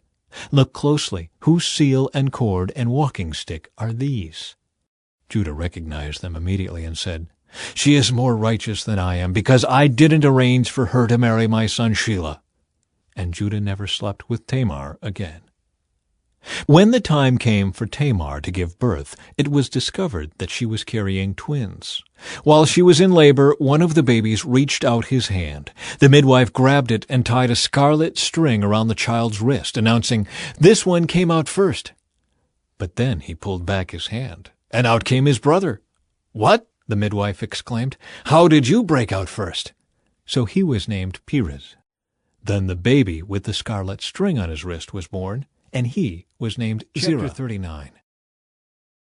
Joseph in Potiphar's house. When Joseph was taken to Egypt by the Ishmaelite traders, he was purchased by Potiphar, an Egyptian officer.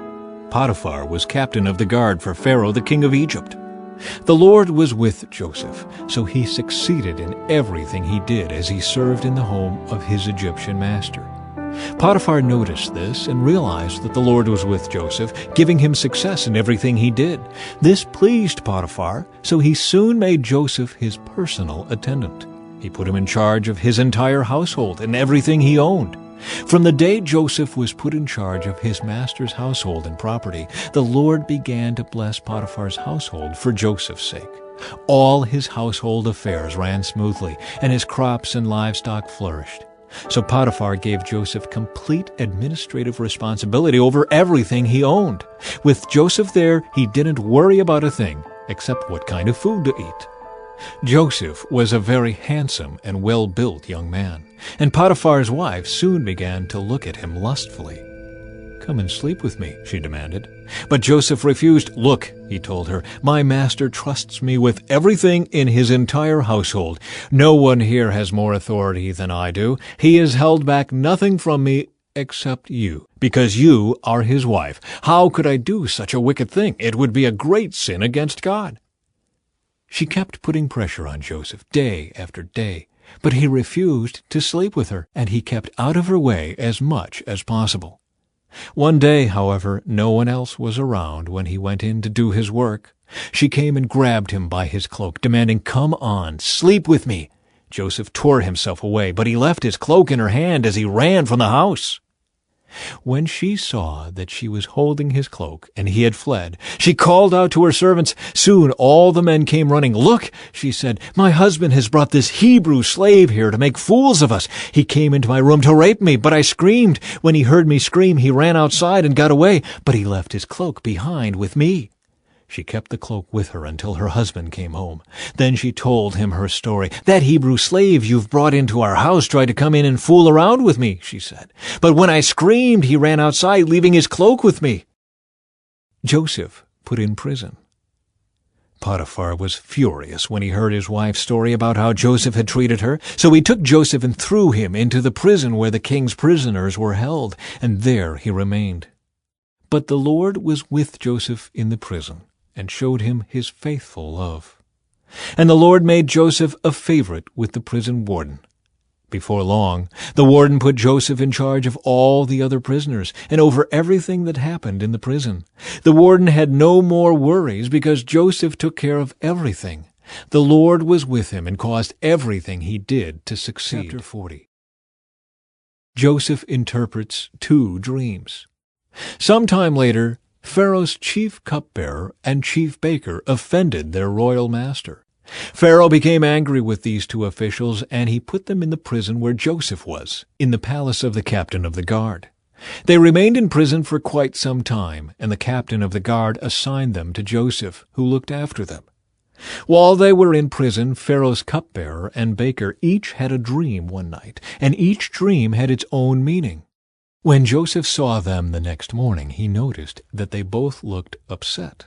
"Why do you look so worried today?" he asked them. And they replied, "We both had dreams last night, but no one can tell us what they mean." "Interpreting dreams is God's business," Joseph replied. "Go ahead and tell me your dreams." So the chief cupbearer told Joseph his dream first. "In my dream," he said, "I saw a grapevine in front of me. The vine had 3 branches that began to bud and blossom, and soon it produced clusters of ripe grapes. I was holding Pharaoh's wine cup in my hand, so I took a cluster of grapes and squeezed the juice into the cup. Then I placed the cup in Pharaoh's hand." "This is what the dream means," Joseph said. "The 3 branches represent 3 days. Within 3 days, Pharaoh will lift you up and restore you to your position as his chief cupbearer. And please remember me and do me a favor when things go well for you. Mention me to Pharaoh so he might let me out of this place. For I was kidnapped from my homeland, the land of the Hebrews, and now I'm here in prison, but I did nothing to deserve it."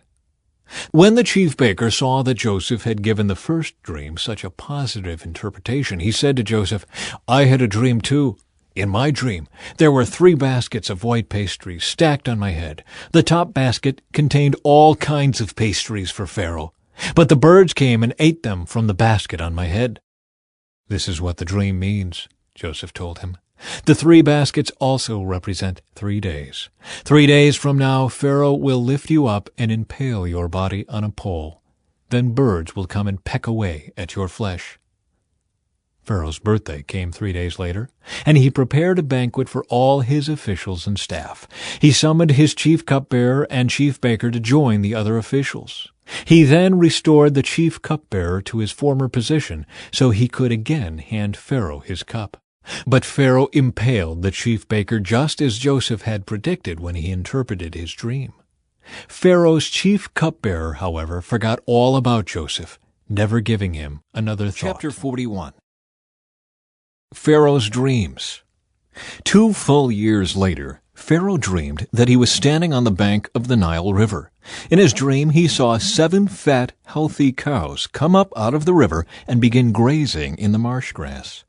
Then he saw 7 more cows come up behind them from the Nile, but these were scrawny and thin. These cows stood beside the fat cows on the riverbank. Then the scrawny, thin cows ate the 7 healthy fat cows. At this point in the dream, Pharaoh woke up. But he fell asleep again and had a second dream. This time he saw 7 heads of grain, plump and beautiful, growing on a single stalk. Then 7 more heads of grain appeared, but these were shriveled and withered by the east wind. And these thin heads swallowed up the 7 plump, well-formed heads. Then Pharaoh woke up again and realized it was a dream.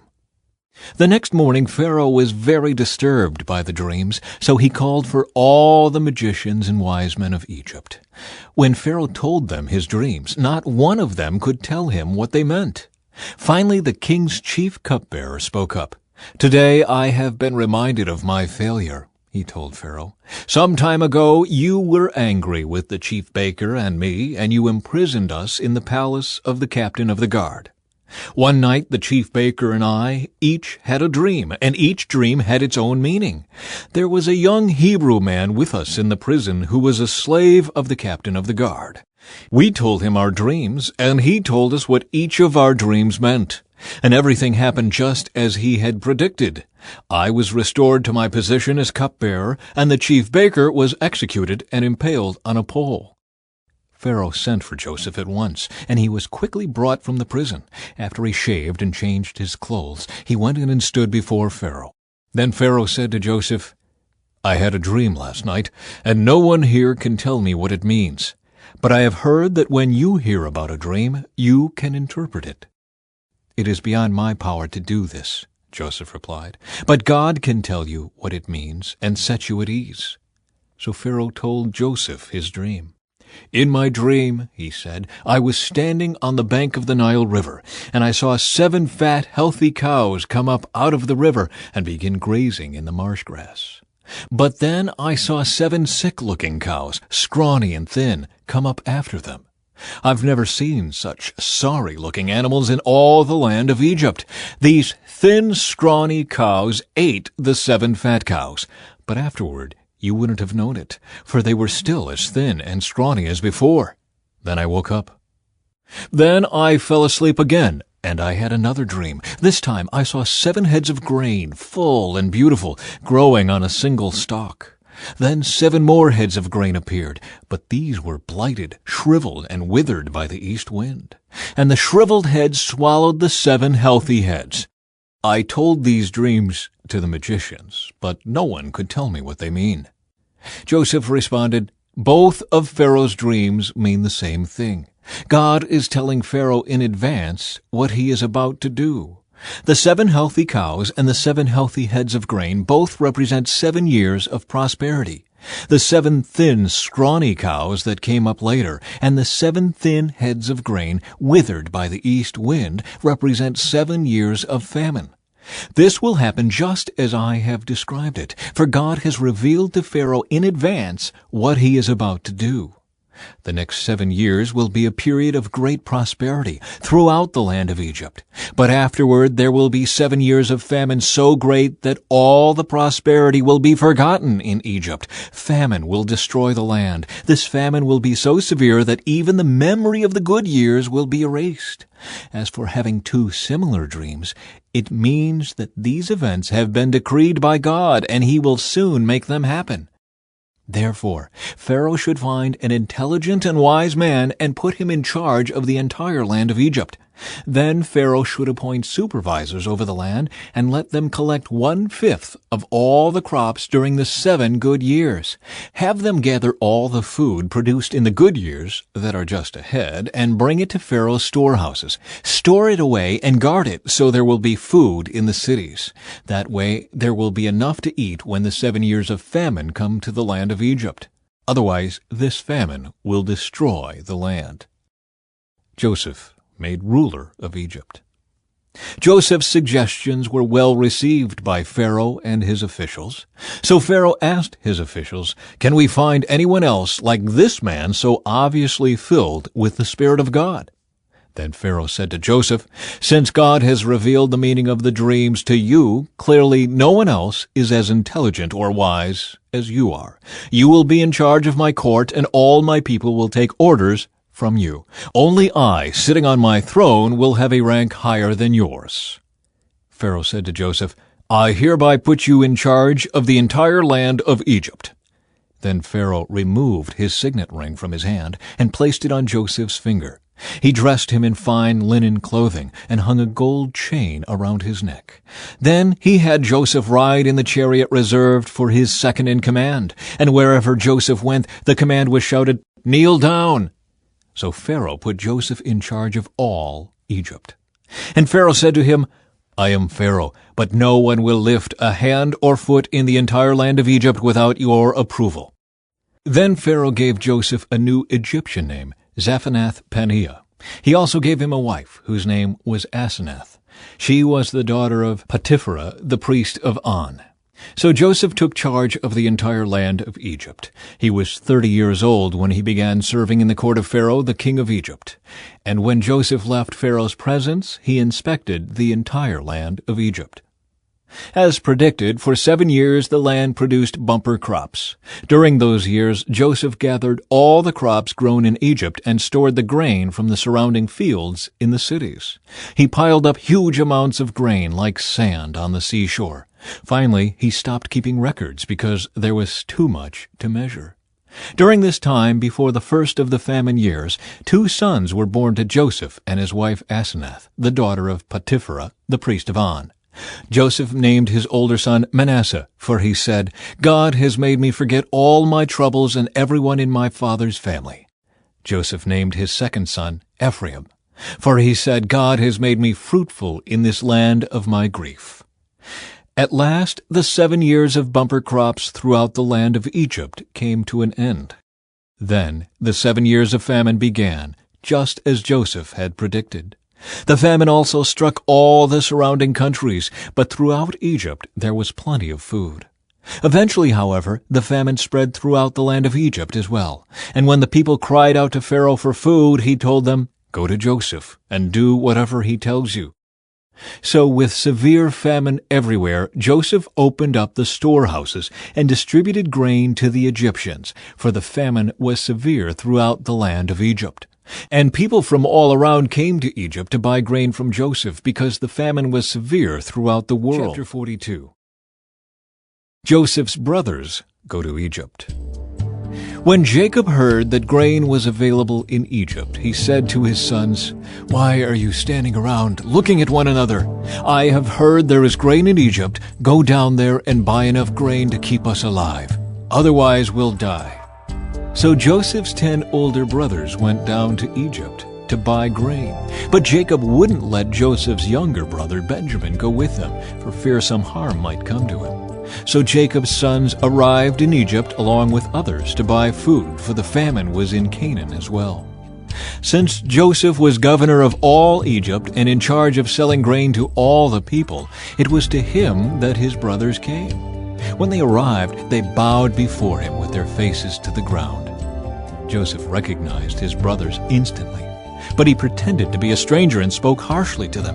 "Where are you from?" he demanded. "From the land of Canaan," they replied. "We have come to buy food." Although Joseph recognized his brothers, they didn't recognize him, and he remembered the dreams he'd had about them many years before. He said to them, "You are spies. You have come to see how vulnerable our land has become." "No, my lord," they exclaimed. "Your servants have simply come to buy food. We are all brothers, members of the same family. We are honest men, sir. We are not spies." "Yes, you are," Joseph insisted. "You have come to see how vulnerable our land has become." "Sir," they said, "there are actually 12 of us. We, your servants, are all brothers, sons of a man living in the land of Canaan. Our youngest brother is back there with our father right now, and one of our brothers is no longer with us." But Joseph insisted. "As I said, you are spies. This is how I will test your story. I swear by the life of Pharaoh that you will never leave Egypt unless your youngest brother comes here. One of you must go and get your brother. I'll keep the rest of you here in prison. Then we'll find out whether or not your story is true.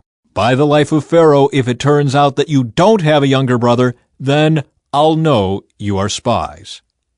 So Joseph put them all in prison for 3 days. On the 3rd day Joseph said to them, "I am a God-fearing man. If you do as I say, you will live.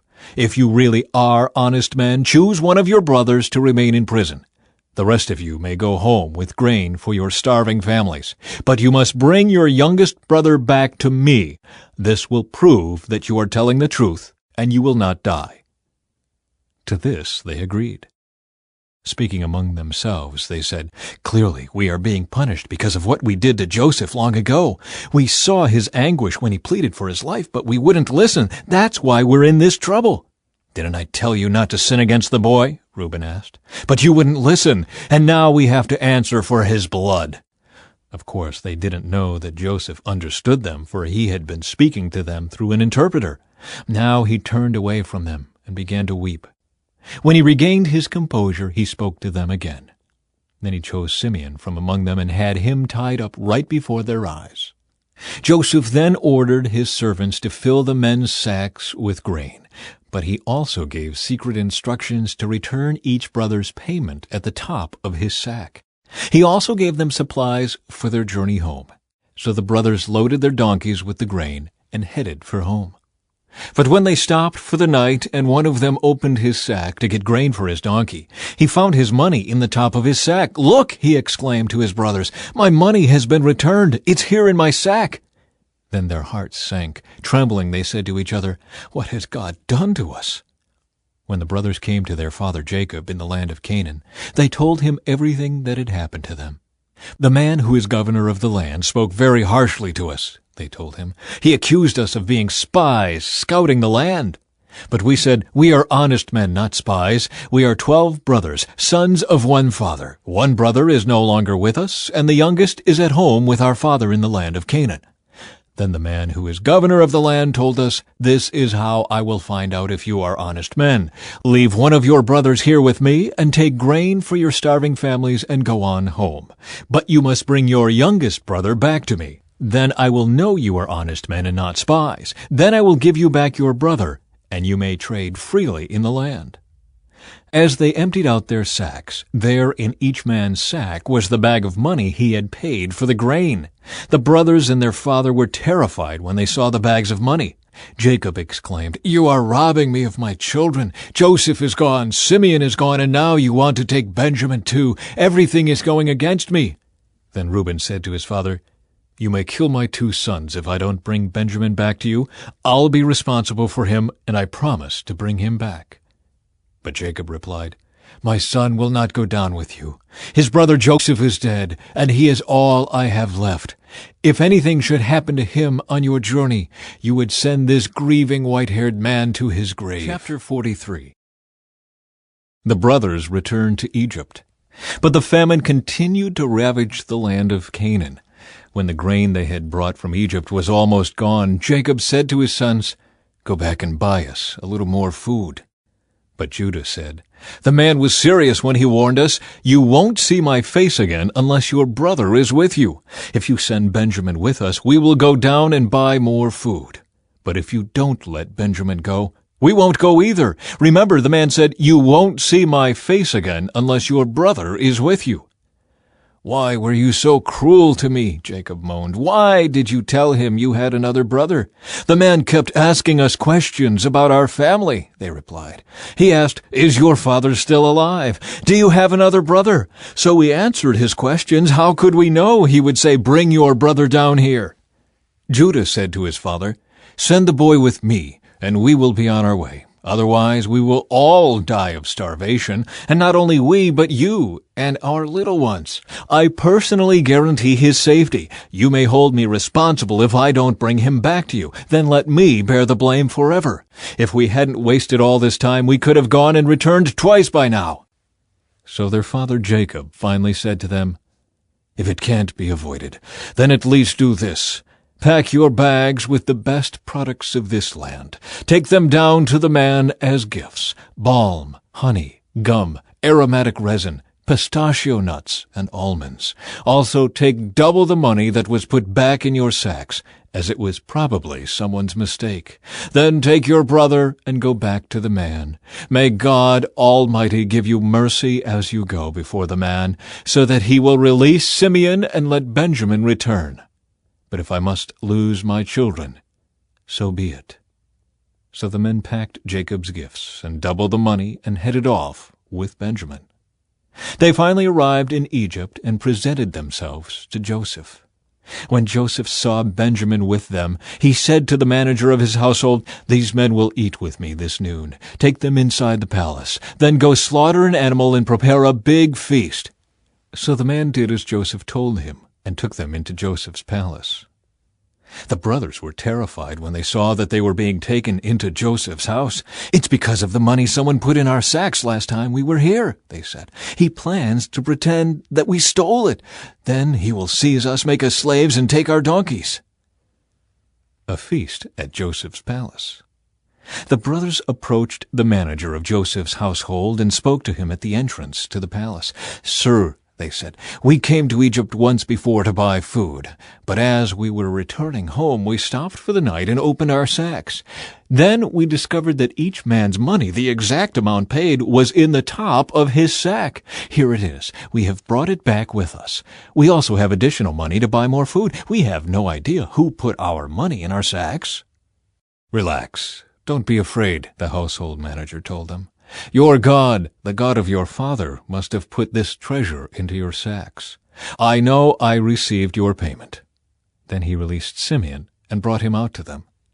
The manager then led the men into Joseph's palace. He gave them water to wash their feet and provided food for their donkeys. They were told they would be eating there, so they prepared their gifts for Joseph's arrival at noon. When Joseph came home, they gave him the gifts they had brought him, then bowed low to the ground before him. After greeting them, he asked, "How is your father, the old man you spoke about? Is he still alive?" "Yes," they replied, "our father, your servant, is alive and well." And they bowed low again. Then Joseph looked at his brother Benjamin, the son of his own mother. "Is this your youngest brother, the one you told me about?" Joseph asked. "May God be gracious to you, my son." Then Joseph hurried from the room because he was overcome with emotion for his brother. He went into his private room where he broke down and wept. After washing his face, he came back out, keeping himself under control. Then he ordered, "Bring out the food." The waiters served Joseph at his own table, and his brothers were served at a separate table. The Egyptians who ate with Joseph sat at their own table because Egyptians despise Hebrews and refuse to eat with them. Joseph told each of his brothers where to sit, and to their amazement, he seated them according to age, from oldest to youngest. And Joseph filled their plates with food from his own table, giving Benjamin 5 times as much as he gave the others. So they feasted and drank freely with him. Chapter 44. Joseph's silver cup.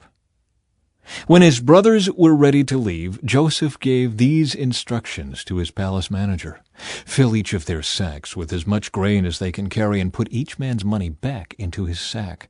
Then put my personal silver cup at the top of the youngest brother's sack, along with the money for his grain." So the manager did as Joseph instructed him. The brothers were up at dawn and were sent on their journey with their loaded donkeys. But when they had gone only a short distance and were barely out of the city, Joseph said to his palace manager, "Chase after them and stop them. When you catch up with them, ask them, 'Why have you repaid my kindness with such evil? Why have you stolen my master's silver cup, which he uses to predict the future? What a wicked thing you have done!'" When the palace manager caught up with the men, he spoke to them as he had been instructed. "What are you talking about?" the brothers responded. "We are your servants and would never do such a thing. Didn't we return the money we found in our sacks? We brought it back all the way from the land of Canaan. Why would we steal silver or gold from your master's house? If you find his cup with any one of us, let that man die, and all the rest of us, my lord, will be your slaves." "That's fair," the man replied. "But only the one who stole the cup will be my slave. The rest of you may go free." They all quickly took their sacks from the backs of their donkeys and opened them. The palace manager searched the brothers' sacks from the oldest to the youngest, and the cup was found in Benjamin's sack. When the brothers saw this, they tore their clothing in despair. Then they loaded their donkeys again and returned to the city.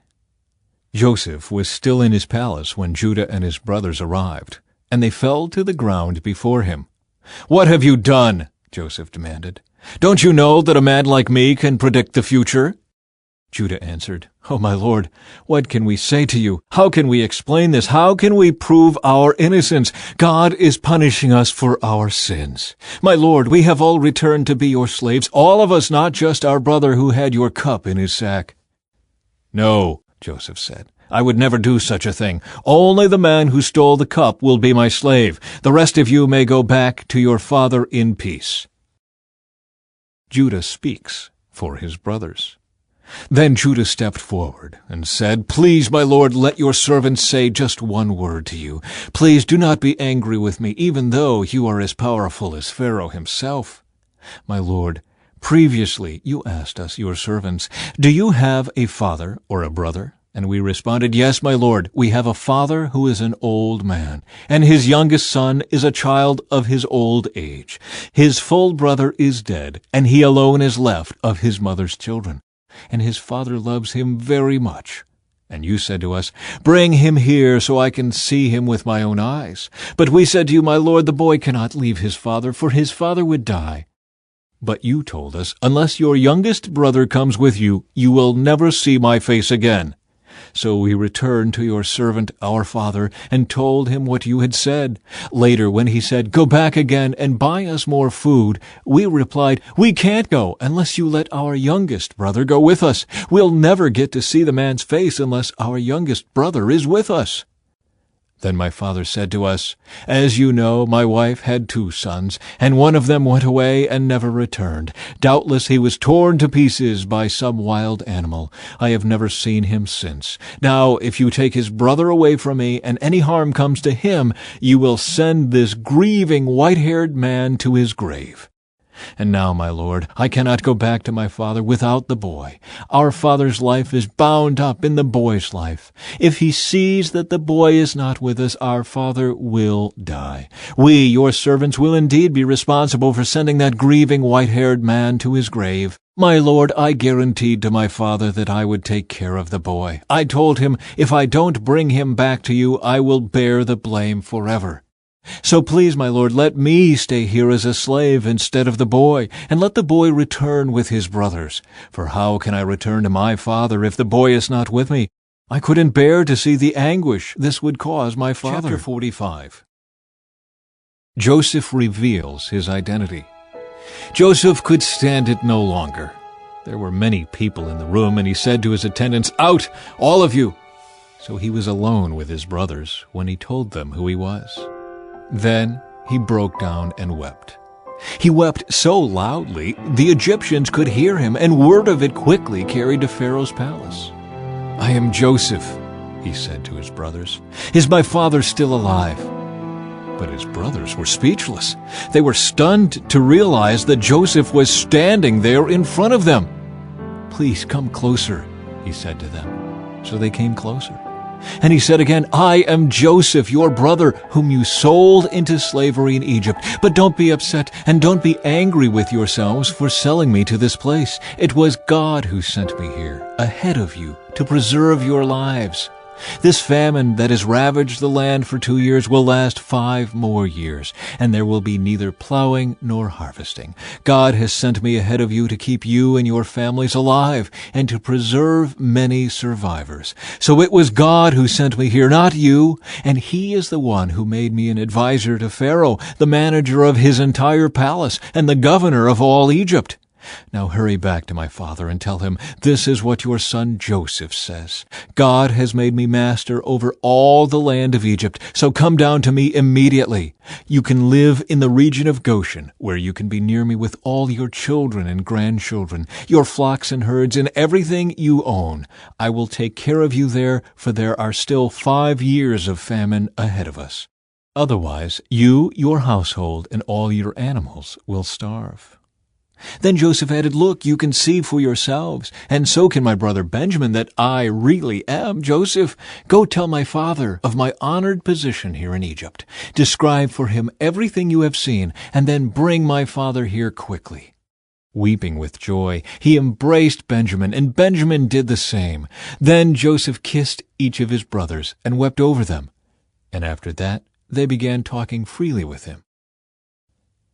Pharaoh invites Jacob to Egypt. The news soon reached Pharaoh's palace. Joseph's brothers have arrived. Pharaoh and his officials were all delighted to hear this. Pharaoh said to Joseph, Tell your brothers, this is what you must do. Load your pack animals and hurry back to the land of Canaan. Then get your father and all of your families and return here to me. I will give you the very best land in Egypt, and you will eat from the best that the land produces. Then Pharaoh said to Joseph, Tell your brothers, take wagons from the land of Egypt to carry your little children and your wives, and bring your father here. Don't worry about your personal belongings, for the best of all the land of Egypt is yours.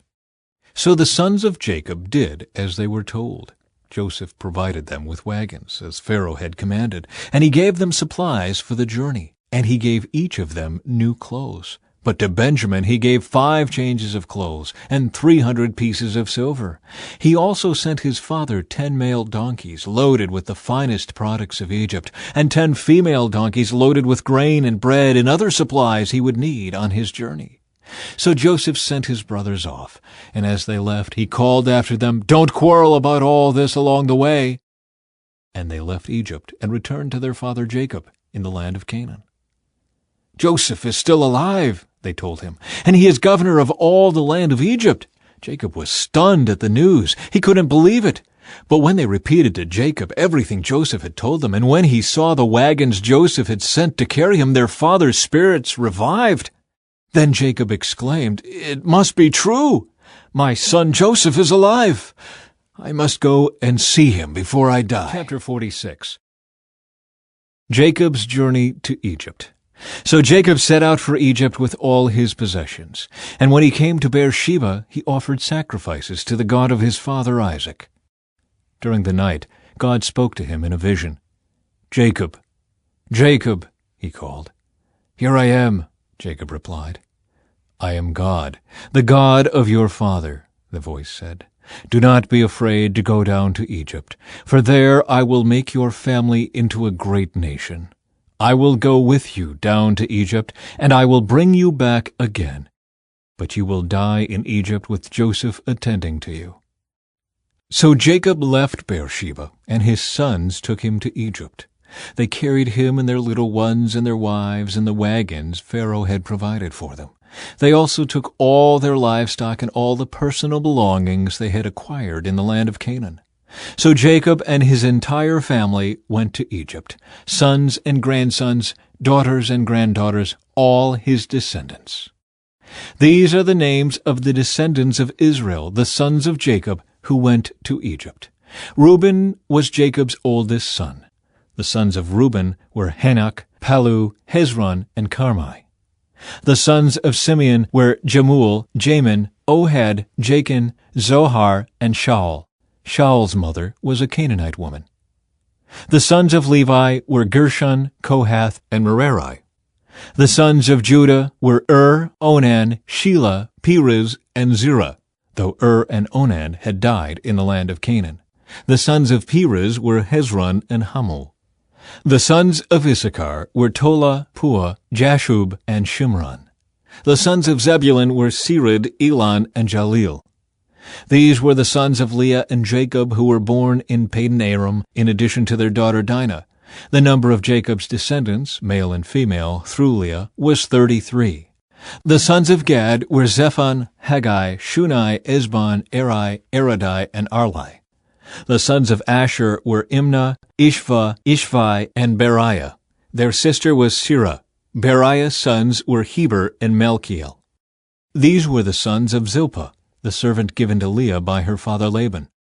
The number of Jacob's descendants through Zilpah was 16.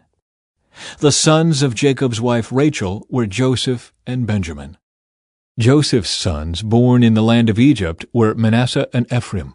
Their mother was Asenath, daughter of Potipharah, the priest of On. Benjamin's sons were Bela, Becher, Ashbel, Gera, Naaman, Ehi, Rosh, Muppim, Huppim, and Ard. These were the sons of Rachel and Jacob. The number of Jacob's descendants through Rachel was 14. The son of Dan was Husham.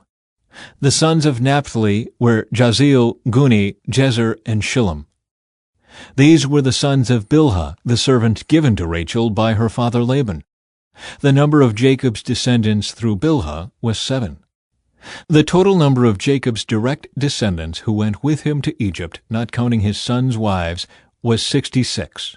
In addition, Joseph had 2 sons who were born in Egypt. So altogether, there were 70 members of Jacob's family in the land of Egypt.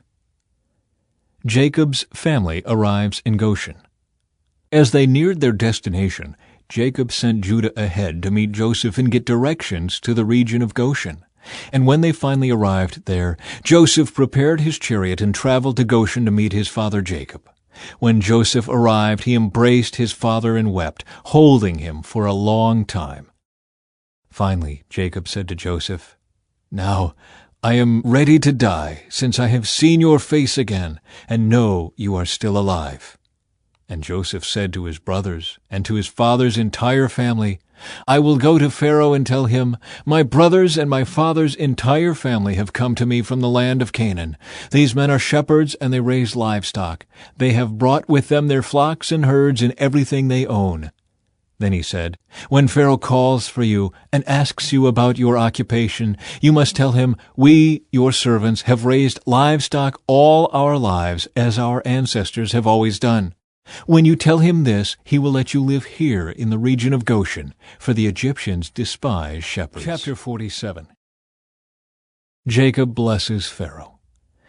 Then Joseph went to see Pharaoh and told him, "My father and my brothers have arrived from the land of Canaan. They have come with all their flocks and herds and possessions, and they are now in the region of Goshen."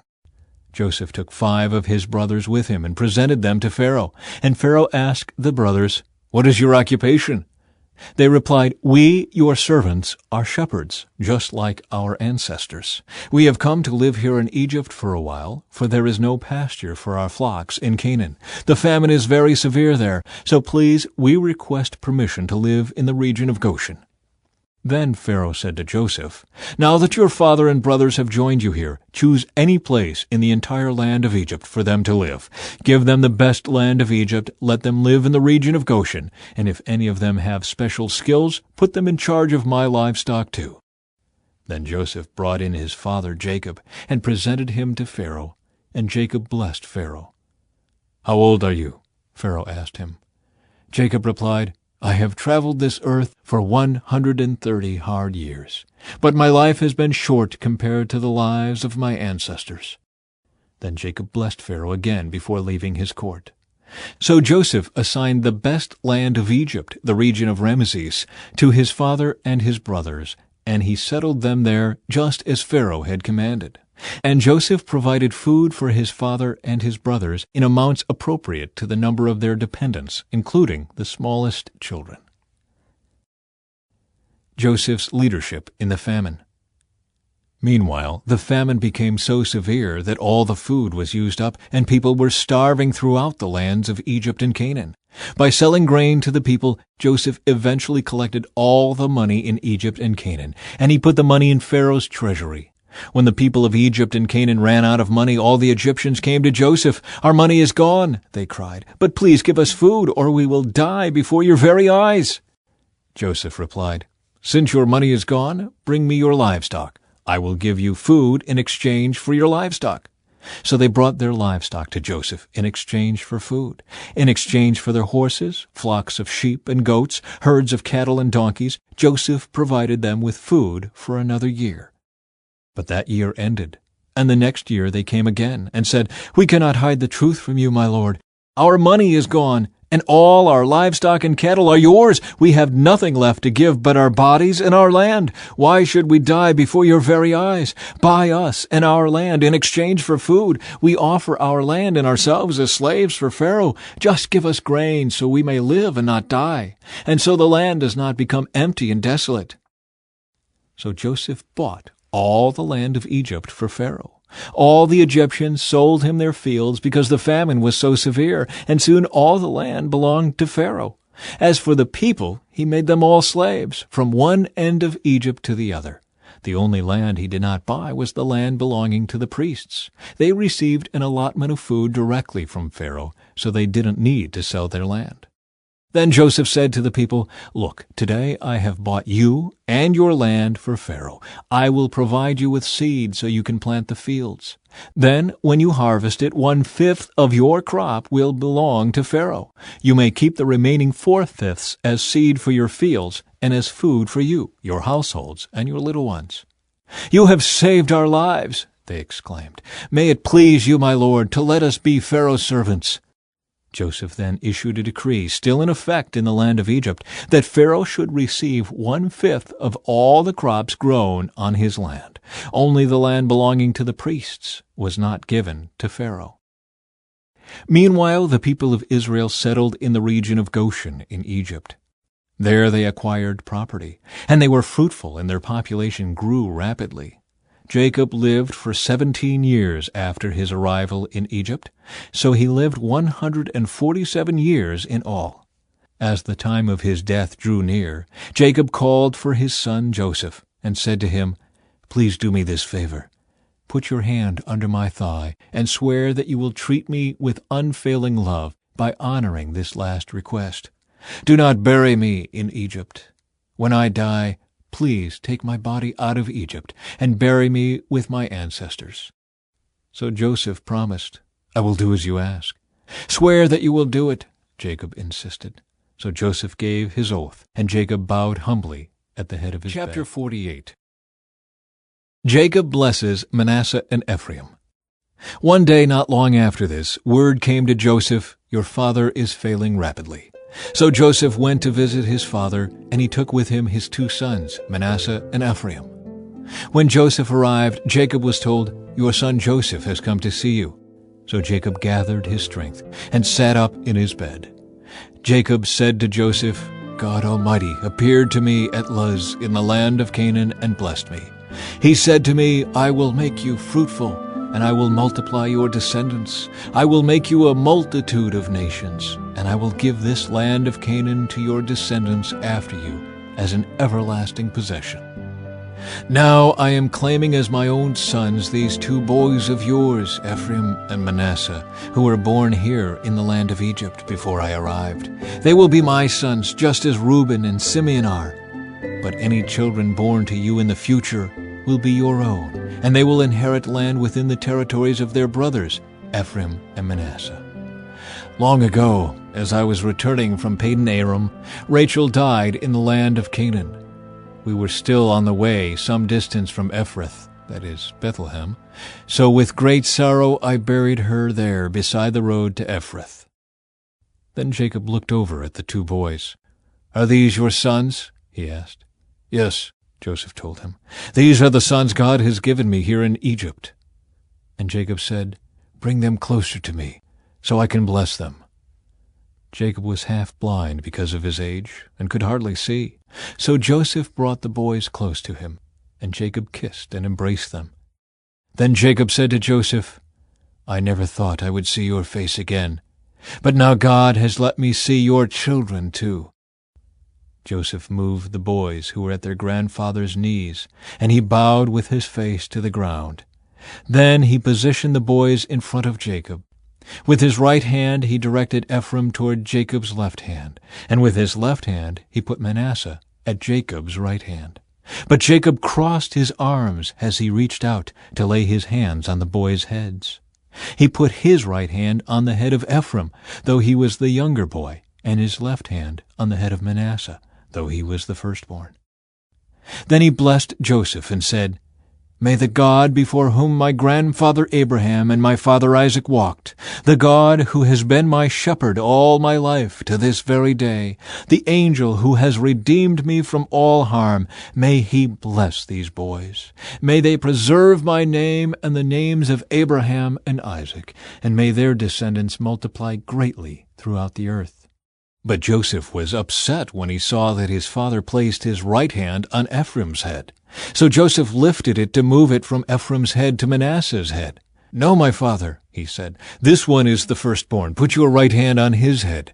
But his father refused. "I know, my son, I know," he replied. "Manasseh will also become a great people, but his younger brother will become even greater, and his descendants will become a multitude of nations." So Jacob blessed the boys that day with this blessing. "The people of Israel will use your names when they give a blessing. They will say, 'May God make you as prosperous as Ephraim and Manasseh.'" In this way Jacob put Ephraim ahead of Manasseh. Then Jacob said to Joseph, "Look, I am about to die, but God will be with you, and will take you back to Canaan, the land of your ancestors. And beyond what I have given your brothers, I am giving you an extra portion of the land that I took from the Amorites with my sword and bow." Chapter 49. Jacob's last words to his sons. Then Jacob called together all his sons and said, "Gather around me, and I will tell you what will happen to each of you in the days to come. Come and listen, you sons of Jacob. Listen to Israel your father. Reuben, you are my firstborn, my strength, the child of my vigorous youth. You are first in rank and first in power. But you are as unruly as a flood, and you will be first no longer. For you went to bed with my wife. You defiled my marriage couch. Simeon and Levi are two of a kind. Their weapons are instruments of violence. May I never join in their meetings. May I never be a party to their plans. For in their anger they murdered men, and they crippled oxen just for sport. A curse on their anger, for it is fierce. A curse on their wrath, for it is cruel. I will scatter them among the descendants of Jacob. I will disperse them throughout Israel. Judah, your brothers will praise you. You will grasp your enemies by the neck. All your relatives will bow before you. Judah, my son, is a young lion that has finished eating its prey. Like a lion he crouches and lies down. Like a lioness, who dares to rouse him?